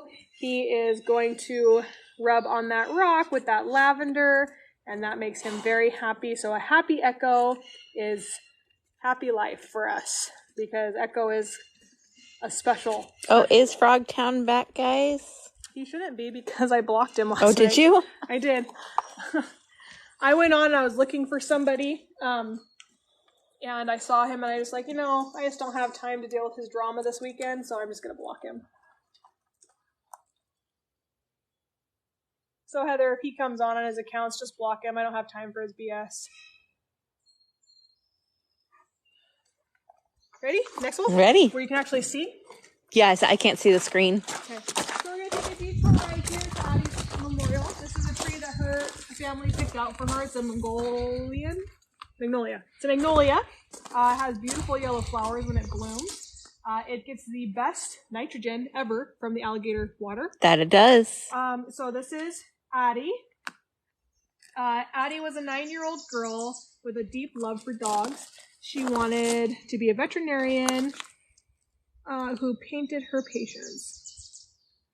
Addie was diagnosed with DIPG on 2/15/21 and went to be with the Lord on 4/3/22. I am part wolf because I am part dog, and all dogs come from wolves, Addie.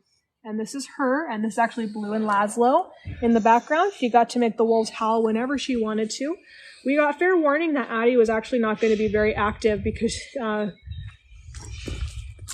with that kind of cancer, it starts to kind of slow down your mobility and things like that.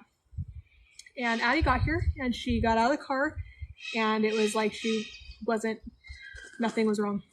She got to have a day and got to handle possums and work with alligators with their mouth taped, of course. And we got to do things with Addie that people don't get to do. And it was a beautiful day. It was. That's what I love to do. I just want you guys know, for those who do follow, I am an easy crier. I cry.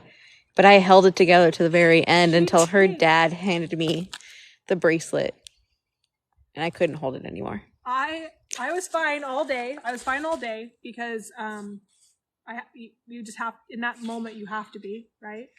And then when her stepmom came up, who's an amazing woman, and her dad is just, I would dream for a dad like Addie's dad. He's amazing. And she hugged me, and she was trying to hold it together also, and she got that tone in her voice where she goes, "Thank you," and that was it. Because it was just like, I have kids. I have kids. I can't even fathom what that family went through, and I am honored to have been a very, very small part. I'm with you, April. I actually stopped wearing mascara on my lower lashes. I never put it on my lower lashes. Hey, Lexi. I didn't get any, sorry. Okay, get ready. Lexi's one of our biggest rollers. She smells it. Oh, that didn't shoot very far. Oh, they smell it. Not by the fence, though. I'm sorry, Anita. Me too. There they go. Oh, and it was a rare sighting of Echo, the special Echo, because Echo doesn't make an appearance very often on the lives.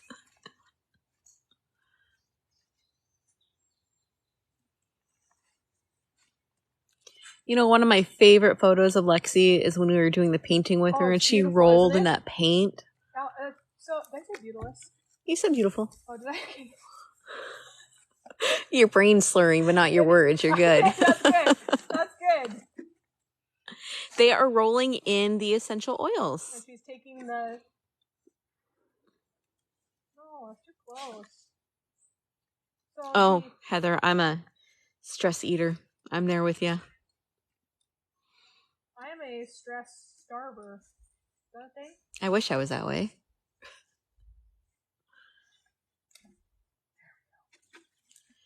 They love the smells, so just trying to get the smells on them. It's really good enrichment. She found it on the pine leaf, and so she's eating. Ooh, I'm going to take this. I'm going to eat this. I'm going to do this. And this. Oh, you're so cute, Lexi. She is so cute. Don't come up to the hot fence. Good boy. Well, for all you stress starvers, just count yourself lucky. I get super stressed, and there goes another 10 pounds. Just add it on. When I get stressed out, it's not good. Because like I'll go through like I'm not hungry, but like right now I'm starving. So like if I could sit down with an entire pizza, I'd probably eat the whole thing. But then I go back to not wanting to eat after that. So.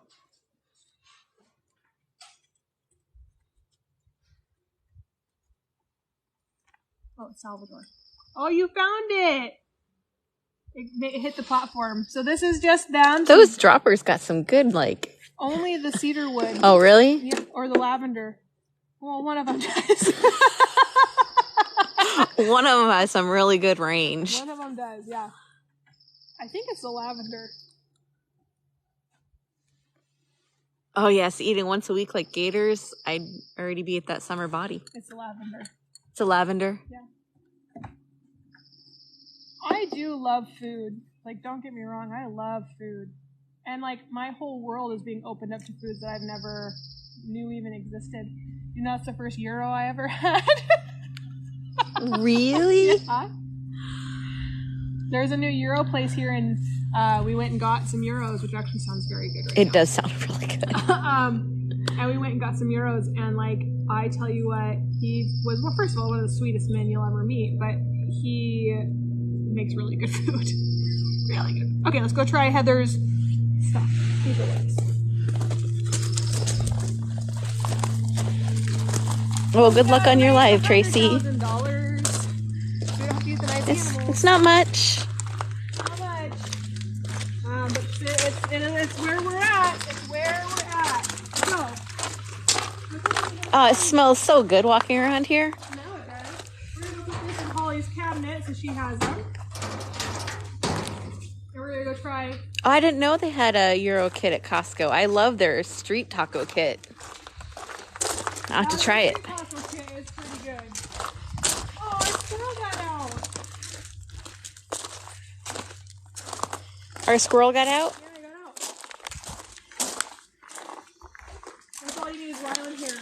See, Sunday is actually the one day we don't go live. Most of the time. There's always exceptions to everything that we do. Probably should, but okay, look at that cutie patootie. They love this cargo net. Let's see if this works. You know what I'll say, love? When Holly feeds them, because they get peanuts. Oh, I'm missing it, guys. I'm sorry. I think it works first. Ah. Bear with me.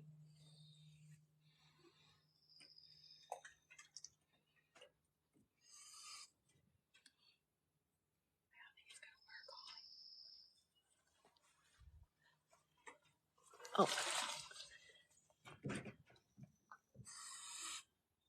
It's not working. It's not working?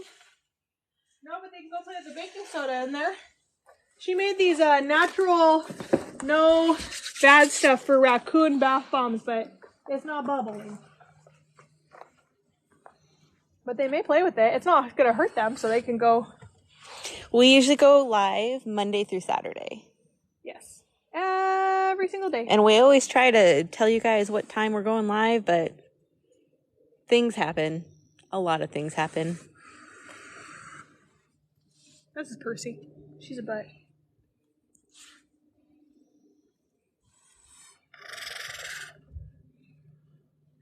Percy Raccoon checked into her room. It's like her face is split in half. Only to find Gideon's Bible. They do have one of the cutest faces.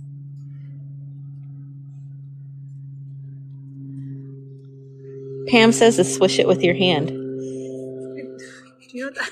No. Nope, I'll leave that to them. Go ahead. Go ahead, Percy. Thank you. Hi, Miko. Come on, Miko.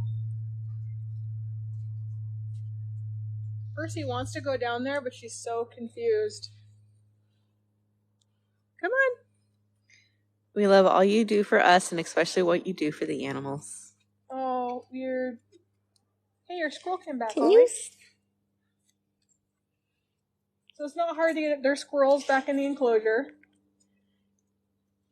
Yes, a lot of people, these guys actually play a lot of bank robbers in cartoons. Oh, Squirrel just put 4 peanuts in his mouth. Percy's putting my entire ponytail in her mouth. Hi, Perce. Which is really cute, but that black band actually helps them see. It reflects light for them.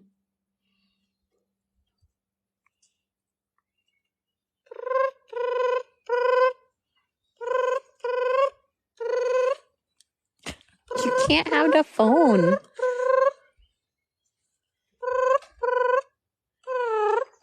Come on. Did you know that raccoons have over 200 vocalizations? And I can only do 2. Rocket's new war Battle cry. That one? You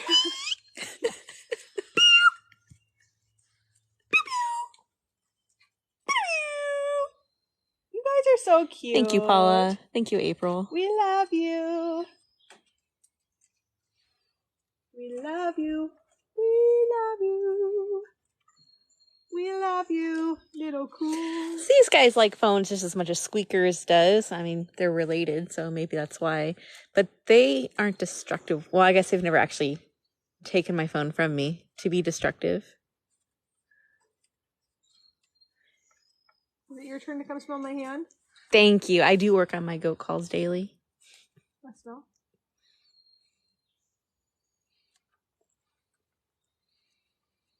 You guys are so cute. I'm afraid if I gave them my phone, they would just dunk it in there. They would. They absolutely would. They dunk everything in there. Down to mine. No, I'm just kidding. I need an upgrade. Look at that little, I love that little, I'm too sexy for my shit. Get a little paw sticking straight out. You're so cute. How long will $100,000 last in terms for the sanctuary? I'm pretty savvy with money. For sure 2 months, but with the legal expenses and stuff that we're having to do to fight. Are you recording him pooping? I'm actually angled upwards, Okay. but he is in the bottom. I'm too short because I have to like go like this to get him that way, so it's easier to go this way. Totally just did not give him any privacy at all. They stare at you. Yeah, he's like, why are you watching me? I could probably get it to go about... Yep, gator and goat calls. About 3 months. We're coming up to our permit, which is in September. And so hopefully that permit process will allow us to get reopened so that by September, October, we're back up doing tours. Here he goes. What is that? It took you long enough. Wow, Rylan really filled that today, didn't she? Shep did it for me. Oh, Shep really filled that today, didn't he? Rylan was scooping poop. Oh yeah, my habits. What is this white stuff? We have looked into getting a pro bono lawyer. Just they're very busy. Not only are they very busy, sometimes you do get what you pay for. And my attorneys have been with me for 3 years now and have saved the sanctuary from the previous president already once. So they kind of know the ins and outs. And the other part is knowing to find an attorney that is specializes in nonprofit is actually a very hard thing to do. So, and no nonprofit law, and mine does. So, why are you drinking? Well, baking soda, that's good for you. They say that you should drink baking soda. Did you know that? They say I should drink a lot of things. I don't like them. Yeah, this is true.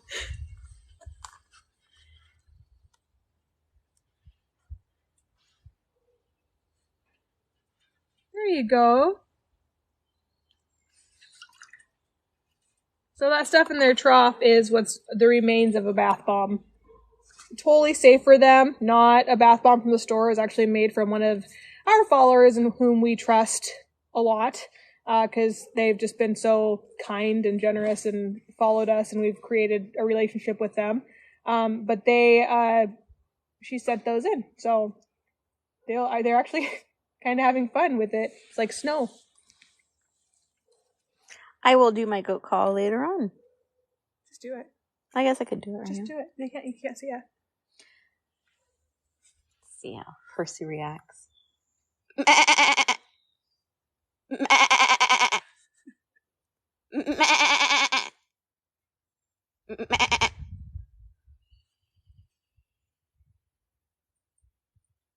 She just wants to know what I'm doing.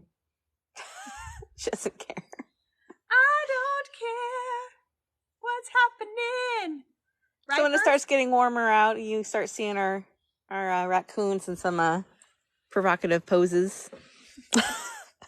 I like how she has her foot on the chain link. Right? So she doesn't fall. I'm just gonna hold this right here. Her toes are holding her there. Oh, she moved. You know, it's fun. What is it? Gosh, there's like that movie where it's like, bow, down. We have to get those. I have it for the wolves. Like, what's sexier in black, and then I have all the wolves, the black wolves on there. But it's like that song that's like, it works for those kind of videos. I haven't eaten. I'm tired. No, it's okay. Yes, that pose has been on Patreon a couple times. Yeah. Different times, but I find it funny every time, so I take a photo every And different time. raccoons. It's not the same raccoon. It's different raccoons. I'm gonna go in my tunnel. I love my tunnel.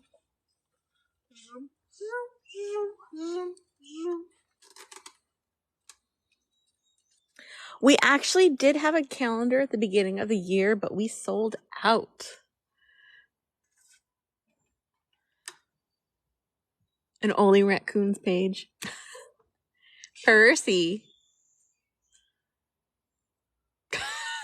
Heather. That pose would make a great Tinder profile pic. peanuts, Heather. Hi, Percy.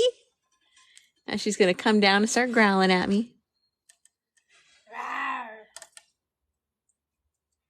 Oh, nope. She's going to do one even better. Make me a liar. She's going to lay right there. You're so good at making us into liars. All right, next.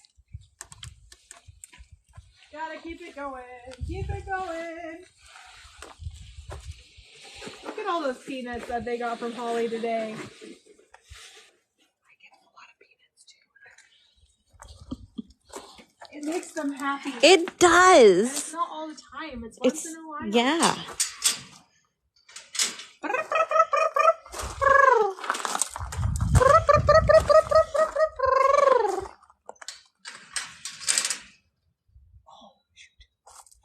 April, I didn't know you had a rescue cat. You want more? Let's see. You're taking after Ashley. You want more? I'll gladly give it to you. You can take all 6.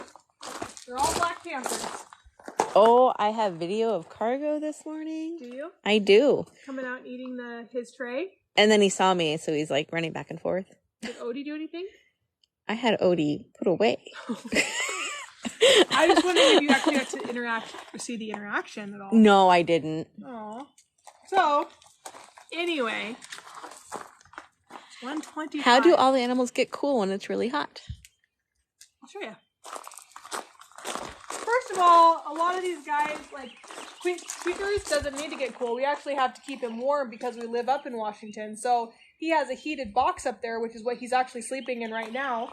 And then he can come down as he wants. Oh, I'm so sorry to hear that, Judy. Dean has all of her trees and stuff like that keep her nice and shaded in the cool. He has his log, all that kind of stuff. Yep. When he gets too warm, he comes out from his nice warm bedded box and goes underneath the log. Yep. Then, where are those things? I'll show you. Our main animals that need to be kept cool are our cougars, bobcats, and wolves. So we have this really cool thing, thank you, Heather, right here. See this? So what we do with Holly's very dirty sink. I'm working on it. Holly! What did your To be dishes? fair, Shep was doing dishes there this morning. Oh, I haven't done my dishes yet, as you see. God. Gross. You only knew what we washed, and then you would understand. How do they get warm in the cold weather? They don't have to. It does snow here. Most of the animals here are from here, so the ones that are not, they have heated boxes or waste. All of our small mammals get heated boxes in the thing. We have chicken coop heaters that go in all of their dog runs that they, well, not dog runs, dog houses that they sleep in. And then all of our wolves just love it. They love the cold, but they hate the heat. So, Kath says that's just part of working with animals. huh? That's just part of working with animals. No, that's disgusting because that is old leftover something. So, let me show you what we do. Ta-da!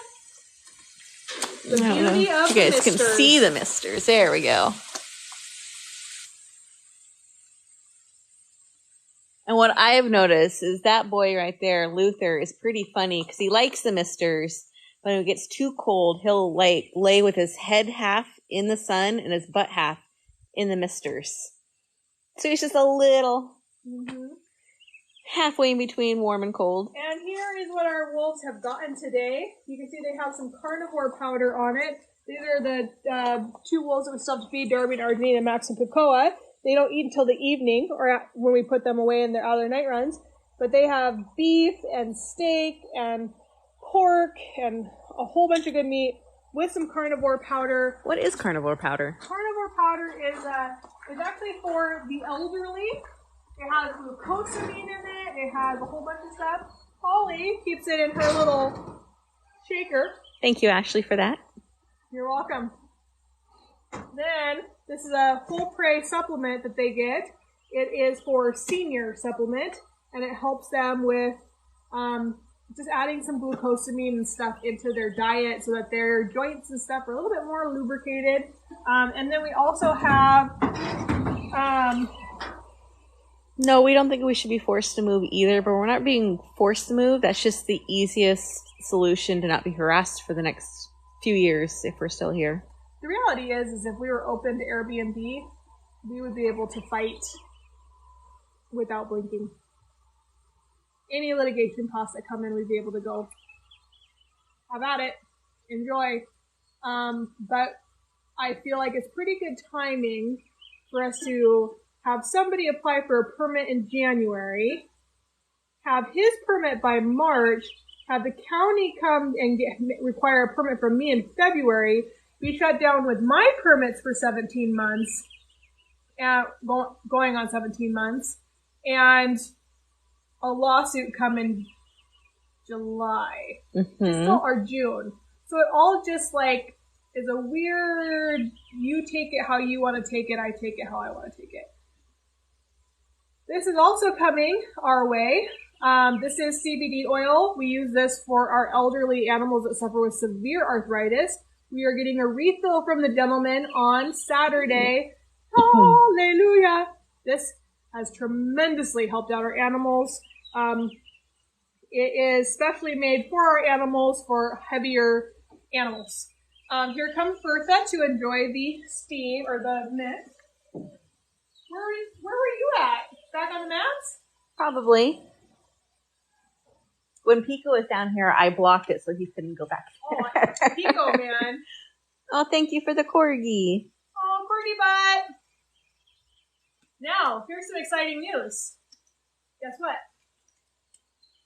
The gentleman who makes the CBD oil for animals, he is donating a percentage of his profits to our organization and has made a custom box to tell people that part of the profits from the CBD oil is actually for animals is coming to our organization. So that's amazing. We are very honored for that. And we can actually kind of somewhat advertise for him because he never gave it to us to advertise for him. He just said, try this. Hopefully it helps. And man, did it help Cocoa's arthritis. It did. It helped boy and girl arthritis. And Max's arthritis. And it's literally just a few drops on their meat and they feel significantly better for the rest of the day. Doesn't get them stoned, or it actually just helps with the inflammation. So that's one of the main things that CBD oil does is help with overinflammation. Ready? You're slower than Pico. She's like, I have like 100 pounds on Pico. Does she though? No, I know. Pretty fat, man. We also get this kind of. Nope, he's not albino, or she's not albino. That's her coloring. She's lighter. It's a sulcata tortoise. We give them branches and stuff to play with. And then she's like, what was that? Wanna go check it out, Lou? Oh, what was the sulcata called, or what was the CBD oil called? I will get Or the popcorn. The popcorn is the same guy. So the popcorn guy is coming on. They're still behind in production as far as the tins. Like, the tin companies are actually what's hard to get into right now. But they have a design that they want to present to us, and they also have, oh man, his popcorn. Oh, it is really good. So, that sounds so yummy right now. He's going to be bringing me a sample of that tin, and then also show me the boxes that they had made. And then they're going to be releasing it, and we will make sure that we have a link in our Popple account to his webpage to be able to order that CBD oil that's helping animals everywhere. So, and he has different types too, which is really awesome. So, it's a natural way for animals to get that inflammation solved or helped. And it's better than giving them like carprofen. Yeah, there's so many things out there on the market that it's like when you go to the vet and they say, you can start giving them this for hip dysplasia or something like that, and then they say, but just know this is going to kill their organs the next 3 or 4 years, and, we're just buying time for the inevitable. That's like a horrible thing to hear. So if you can give them CBD oil and it's not damaging their organs, we're all for it. Rob would like to get some for his fur baby. Yeah, so once I get his link, again, it'll be in our Popple account. I don't know where she's going. She has full reign of the whole area. Nitro just found the rock of oils.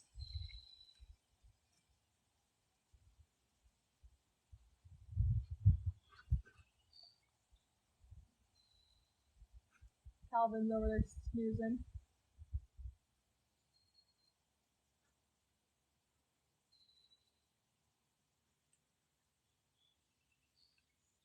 Oh, gotta pee on it. Gotta make those smells his own. We can go in here real quick. See if it's in here. Still have that in my pocket. Is that from Jinx? Yeah. She's right there. This is where it's really, really warm in the afternoon, so they always come over to the side. Here we go, here we go. Oh. Here we go. Ashley. You can help there? A little bit. I can't do it one-handed. I got it. Okay. There we go.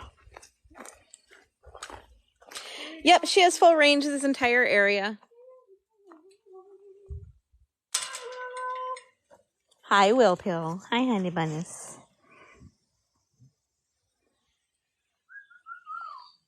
So as you get, it's warm. It's warm. It feels fantastic. Hi.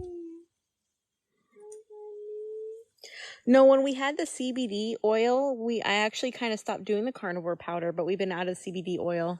So I had to start doing the carnivore powder again. Yeah. So I don't want to medicate our animals too much. They don't need to be medicated or overly medicated. And there are some animals that don't need CBD oil, so we do the carnivore powder for them just to keep that glucosamine coming in, but we don't do both. And the carnivore powder is actually for exotic animals. It's not for domesticated animals. So this is Willow. Willow is known as a gray wolf dog. She is a very, very, very sweet girl. She loves attention, and she is for her age, she is having a very, very late shed. Usually the older they get, you can kind of expect them not to shed right away. But Willow, she's not that old. But you can see all of this is coming out. April, you got burned without sun? That stinks. You can still burn in clouds. What kind of wolf is she? She is known as the gray wolf or timber wolf.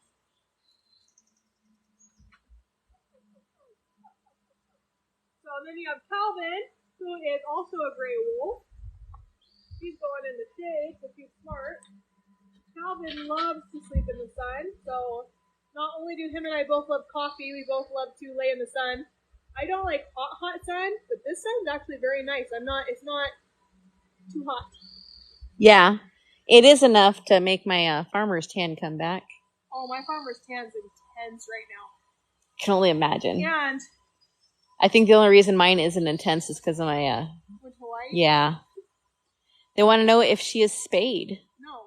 So wolves only go into heat one time a year. That's in the months of January, February, and they're having puppies born blind, deaf, weighing less than a pound 60 days later. So with wolves, you just separate your females for 2 months out of the year, and then they're with each other for the rest of the year. And when we separate our females, that's why we have enclosures right next to each other. So that way she's still with her boys, and there's no separation anxiety, but they can see each other through fence and lay with each other through fence and all that kind of stuff. So that's what we do for our females and our males. And we only have 4 females to separate, so it's not a lot. So, Calvin. So what's the story behind the wolves? How'd you get them?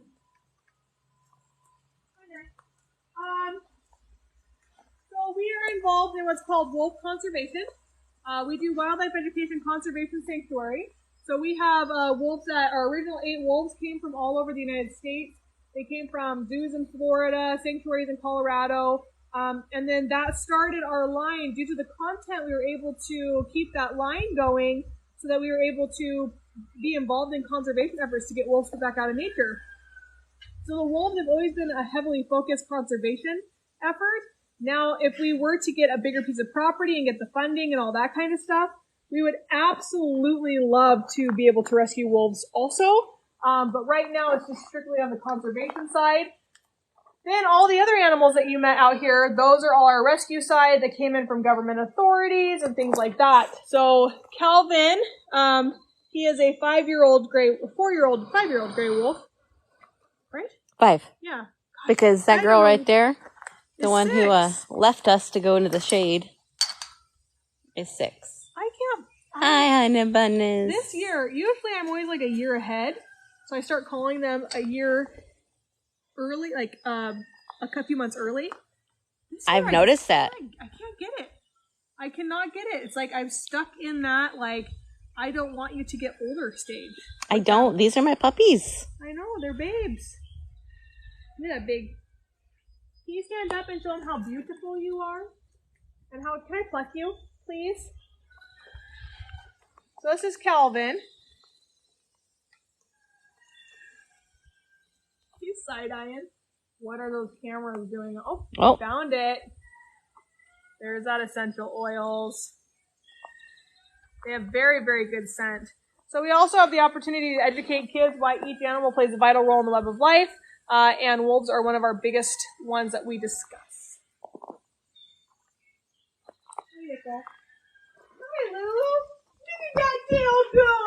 How is it my boy? How is it my boy? How is it my boy? Is he doing good? How's my boy? Huh? Are your current wolves from your original line? Yeah, original lines. Mm-hmm. And can you get them to sing to you? Howl? Yeah, of course can. Hi! A quick question. Are they always this lean?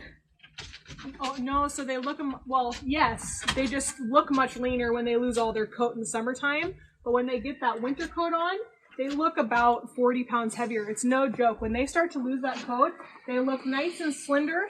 So that's why when people see them out in the wild in the summertime, they're like, oh, those wolves look so mangy and sad. They don't. That's normal. That's summer bod.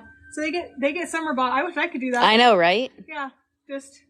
I look so beautiful and plump in the wintertime, but then in the summer, it's like, ah. Willow does get jealous over pets, especially when it's on a box. We actually had to remove the box from tours because of that. Well, he's a bulldozer too. He pushed other wolves out of the way. They don't really fight. They do bicker, but we do separate our wolves into packs with wolves that they like they get along with. Like they would do in the wild. I see you. Goodness sake, you're needy. I'm the same way, April.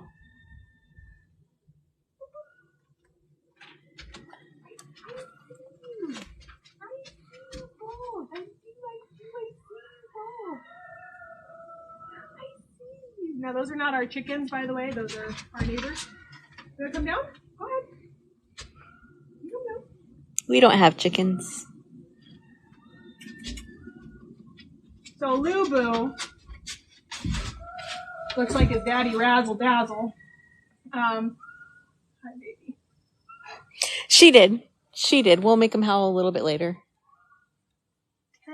10,000 people, $10. You got it. He is 5 years old. Can you howl for them? So you do realize the reason I'm being sued is because they howl, right? So 21 years later, a neighbor who lives over 1.5 miles away, 2 miles if you follow his private road up to his mansion, is suing us saying that the wolves howling 3 to 4 times a day is a nuisance, and we bring down his property value. So that's the lawsuit we're fighting right now. Say, is the conservation effort a government decision, as in who would be the one to make the decision to use yours or someone else's? Itself. So what they would do is the conservations who actually would need the litter to do the reintroduction programs, they take wolf pups and they put them in 100-acre runs, and they never have contact with people, and then they take those puppies and actually release those puppies into packs, because wolves will automatically adopt and love puppies. So you don't release old ones normally, you release the young to be accepted by the pack and be raised by the pack. He is actually our youngest. This is our youngest boy. And our biggest wrecking ball. Right? Are you our biggest wrecking ball? You're so sweet. If you bred for conservation purposes, which ones would you breed? It depends on who wants to breed, really. Zeus and Lexi probably, and Willow and Luther, if needed. We didn't set a goal today. No, today we just need money. Yeah, as much as we appreciate you sending in hot dogs and they're a lot of fun. I do enjoy. We love them, but they do take 80% of whatever comes in, and so we would rather you just go to PayPal, donate $10, and be one of the people to donate to the organization. $10, 10,000 people. So look at those beautiful eyelashes. No, this is Miss Willow. Willow.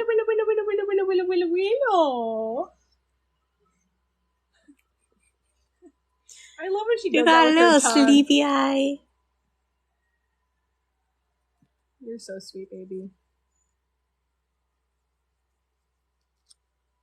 So as you can see, now we don't ever encourage people to own these as pets because of the misconception of wolves and wolf dogs. We actually encourage people to allow conservation efforts and stuff to do it instead. So it's warm out. It kind of makes all our wolves lethargic. Yeah, they have their misters on, but they're not sitting in them. They actually, this is kind of the first real sunny day that we've had in a few weeks. Mm-hmm. Here, let me be your pillow. Can I be your pillow? She's my Sour Patch Kid. She can be super, super sweet, but she can also be sour. You know when she's in that mood, though. She's very vocal about it, so she's... Right? You're very vocal about it. Do we not have Zell? Okay, so believe it or not, Zell, you cannot use Zell for nonprofit. Oh, I didn't know that. Yep, you can't have Zell. It has to be personal. And I do not even want to touch it with a 10-foot pole to have Zell go into my personal account and have me transfer it to the business. That is something I will not touch with a 10-foot pole. So that is, unfortunately, we tried to get Zell, but businesses do not qualify. So. She is not actually, we didn't put her in here. Her door is wide open. They just like hanging out on the boxes in here. Wolf or wolf dog? What's the difference? Wolf is wild, like in the wild. Wolf dogs are in captivity. I'm really glad you didn't get that on camera. What's that? When I tried to get Blue to jump in the water, it said he jumped on me. I saw it coming too. You did too. You were trying to get up before he went over, but. So wolf dogs, technically, unfortunately, we've actually eradicated wolves over centuries, and there's really no such thing as a purebred wolf left at all. So even though ours are high content and can be involved in reintroduction programs, they're actually will always be considered a wolf dog.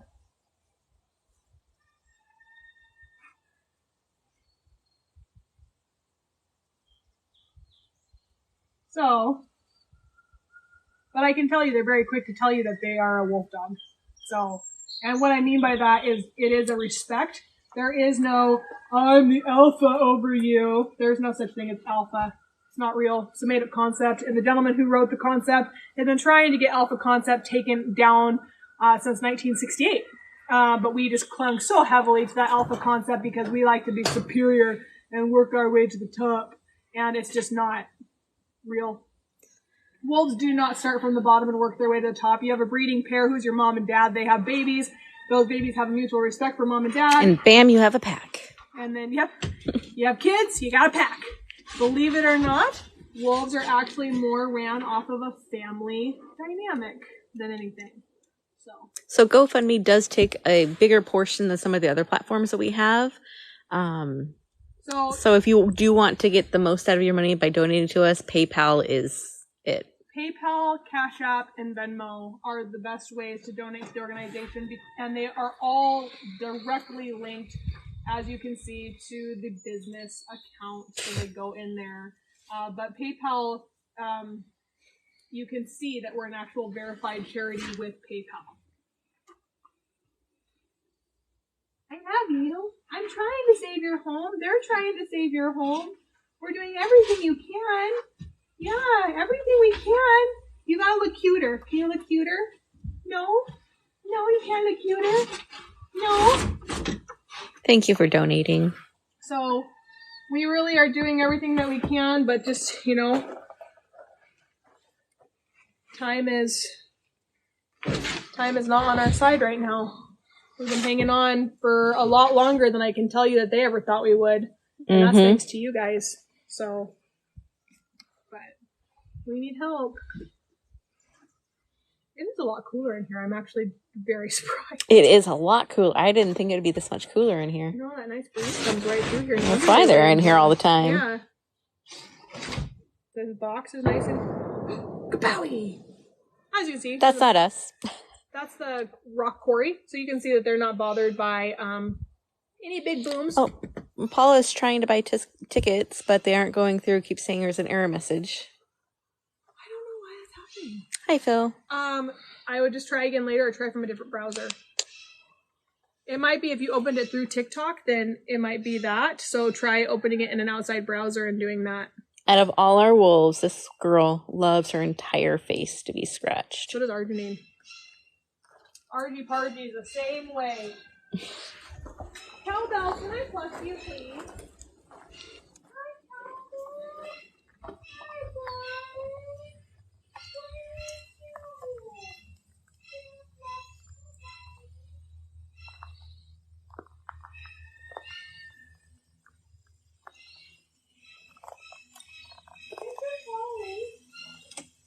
And some crazy phones.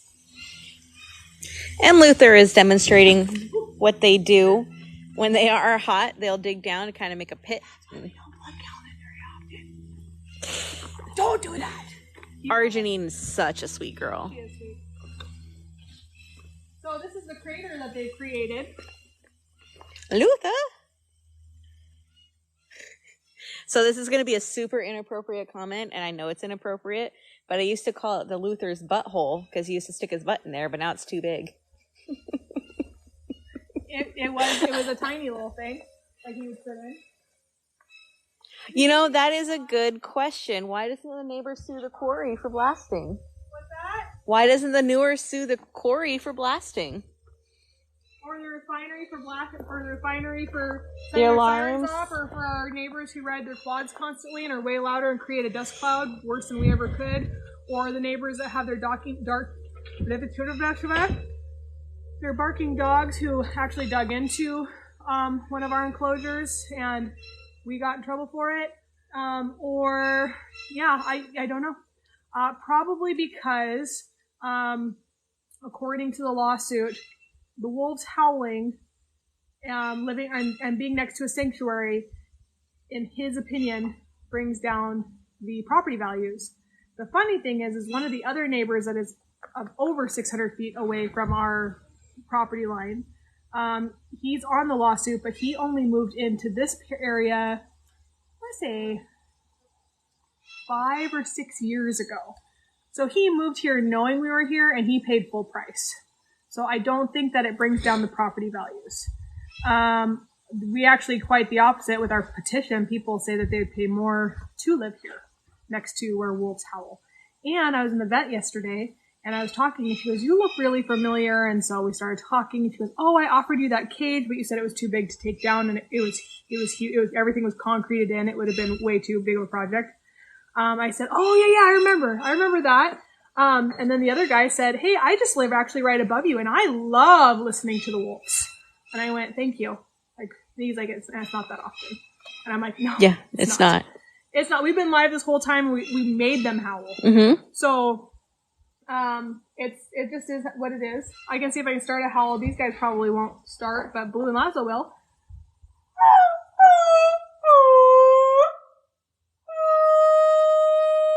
Thank you.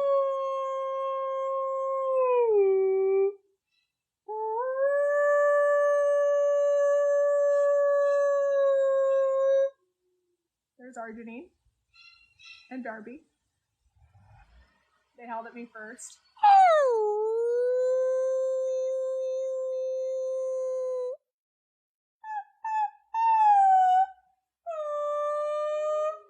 There's Max and Cocoa. How long did it take Ashley to perfect her howl? Several years. That's Lou. That's Milo.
Now, please note he's not stuck in this enclosure. This is just a cool down room for them to get in and out of.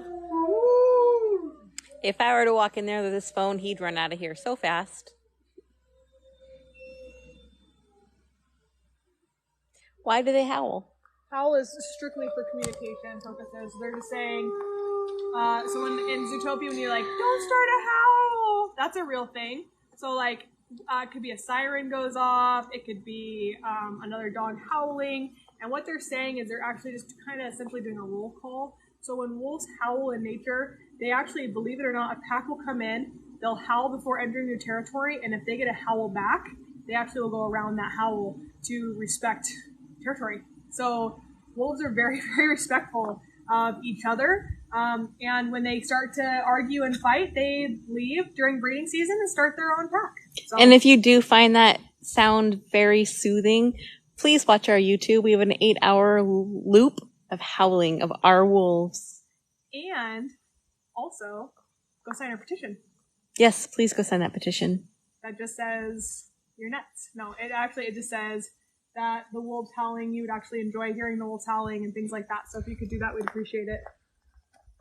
Oh, Calvin. They're just so cute.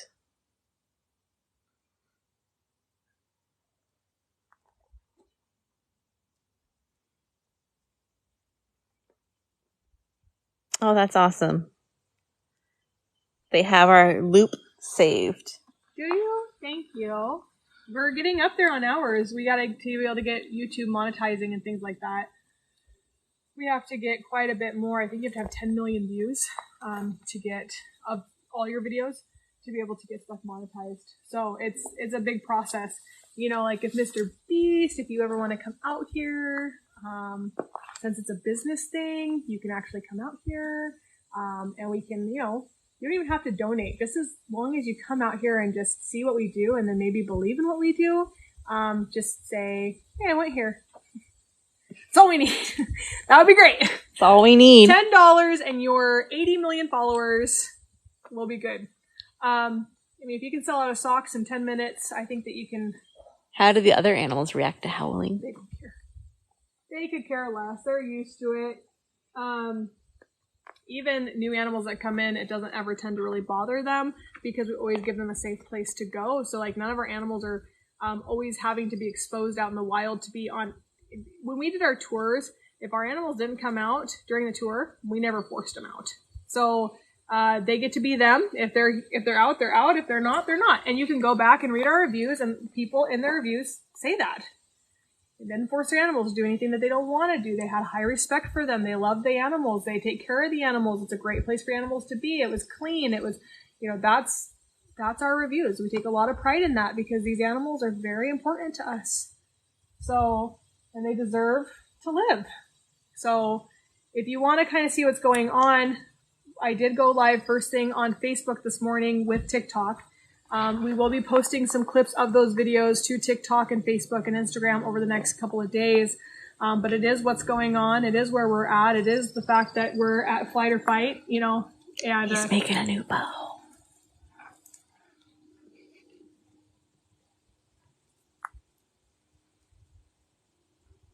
Because Echo took his. He's not even in it fully.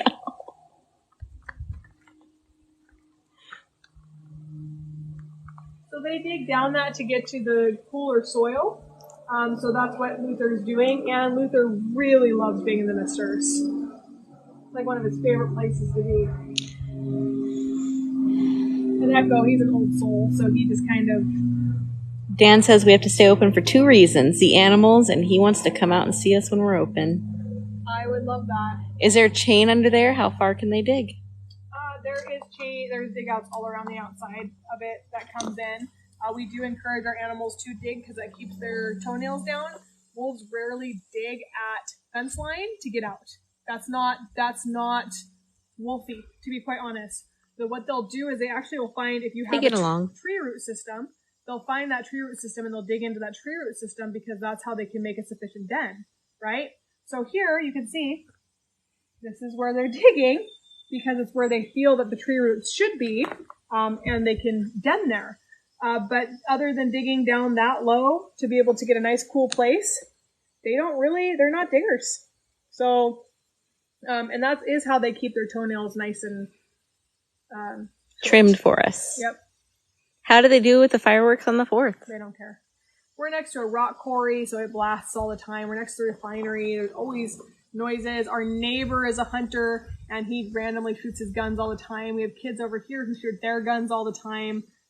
They don't care. It's not stressful to them. So, now if a leaf falls, watch out. That's terrifying. That's scary. Or Holly stumbles and scares Echo. Don't fall, it's so scary. Right, Echo? Echo only likes to be loved in the mornings. Yes. It's a really weird thing that he has. Same with Nitro. You come in here first thing in the morning and you're covered in dog. You need more than 2 hands. You have to have more than 2 hands in the morning. Welcome back, Willow. Aww. You're gonna make him a hard time. Give him a hard time, Willow. See what he did. Eat him, Willow. Eat him. Yes, guys, we're almost at 200,000 likes. Let's keep it going. That's it? I'm just kidding. Thank you, guys. Appreciate you. Eat him, Willow. Willow, eat him. Are you feeling a little spunky now that you cooled down? Are you feeling a little spunky now that you cooled down? Do you miss people? Yeah, it's okay. And those excavators and stuff that are running right now, they're building a dirt track. It's not us either. It's not. Do wolves suffer from hip dysplasia? No. Actually, when they get older in captivity? No. Hip dysplasia was something that was bred into dogs due to all of the breed manipulation that was done over the years, making dogs giant, making dogs little. All of that transpiring is what creates hip dysplasia. Hey, Cowbell. Sassy today. I just want to pluck you, but you clearly don't want to be plucked. But we actually, when we had, Max had bladder stones, so we took him in and got him x-rayed. He was 9 years old, and Doc was very impressed with his hips and his spinal cord. And I'm just going to let you guys know, that was a little over a year ago when I thought I was almost going to lose Max. And I don't know if I can do that with all the animals. No. I was a mess. You were a mess. We went in, and the reality was that he did in fact have bladder stones that couldn't be easily removed, that the surgery that was necessary for him was too invasive for his age and for a wolf in general, because like wolf will just lick stitches out, where you can't really clone a wolf, and so at least not Max. And so it was if this happens, we are going to have to put him down. So we went in with the thought that we're going to have to put him down. We cathetered him twice, and it actually cleared the stones, the blockage, all on its own, and he hasn't had any problems since. Thank goodness. And when we came up and he had started peeing in his buckets again, I've never heard, you just hear Holly at the top of the hill, hallelujah. I usually get very upset when he pees in his buckets because he has to share that bucket with Kakoa. All of his buckets. It's not just one or two. He does all of them. There's a reason why our wolves have 3 or 4 buckets, because they pee in them. And so the day I saw that he peed in his water bucket, I was so excited. But Creaky 1025 says she thinks it would be cute for your daughter to like Dino Dana videos with the animals. Dino Dana? I don't know what that is. I'll have to look that up. I don't understand the lingo. Are these wolves? Yep, this is Luther. He's a British Columbian black wolf. We have over 100 animals out here, 52 different subspecies. 52 different species. Thank you, Nikki. And we do wildlife rescue, education, and conservation. So wolves are our conservation side, and all the rest are our rescue side. And we have been live since 10? About 11. I know Angela wasn't here, so I don't have my time schedule. That's very true. And my kids got picked up early today. So she is an adventure kiddo with dinosaurs. Very informative. So that would be good for YouTube. Yeah, can you imagine how many takes that would take for Rylan? I know. Oh, I'm so glad you got your hoodie and your t-shirt. Thank you.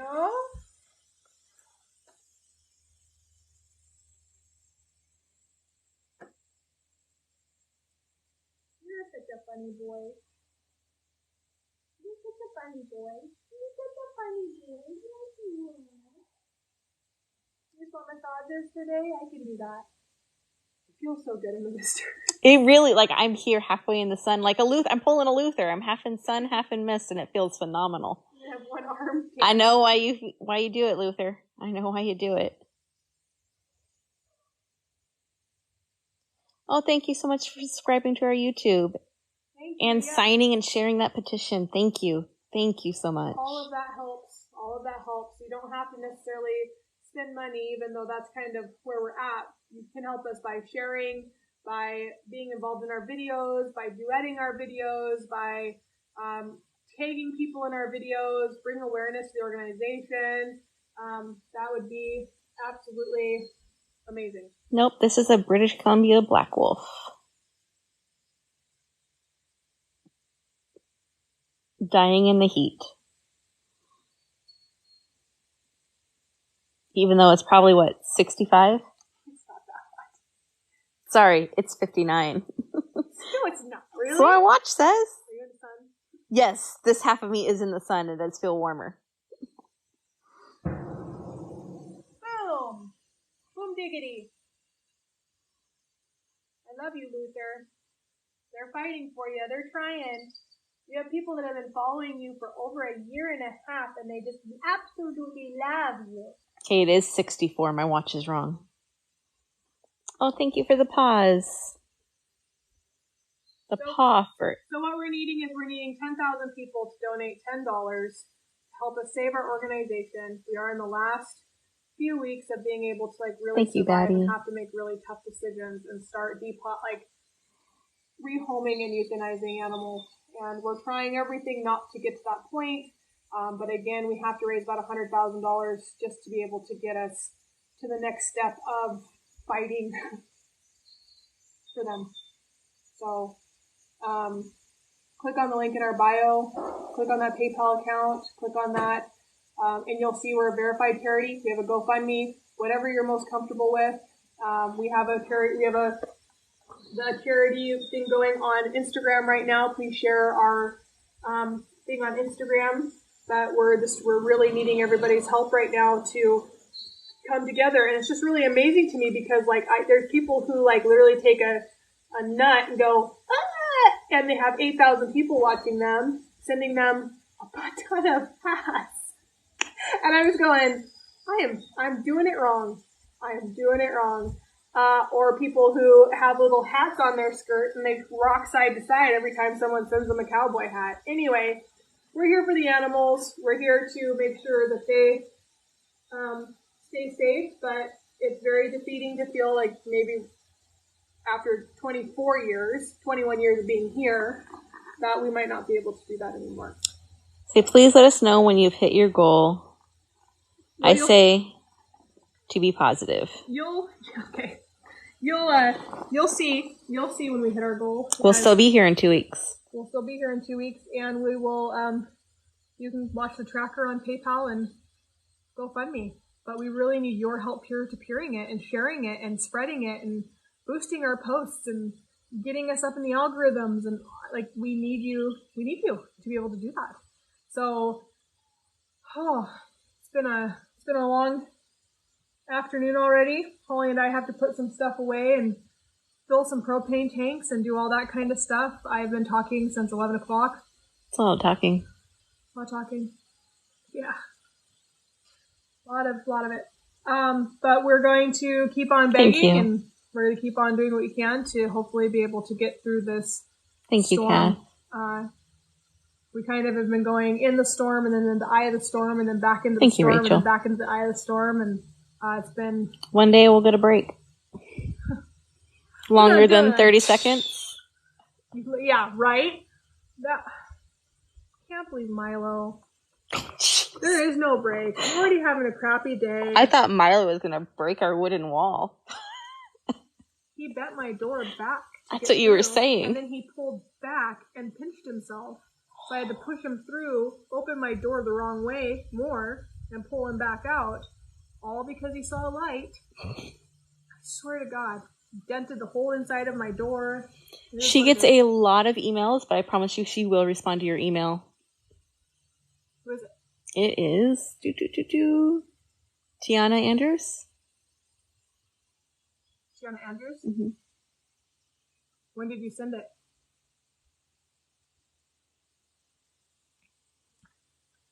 When did you send it?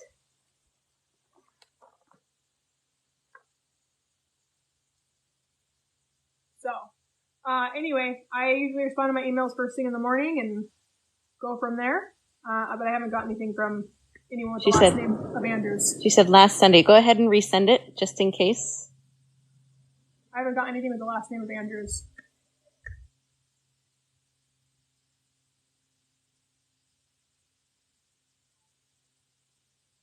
So, anyway, we will follow up with you guys. Thank you so much. We'll follow up with you guys here really, really soon.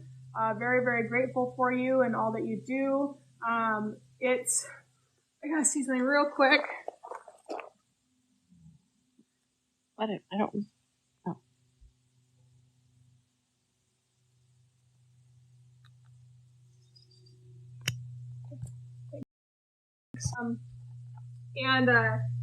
But yeah, we're going to try to get to the other side, and I know you guys say stay positive, but you.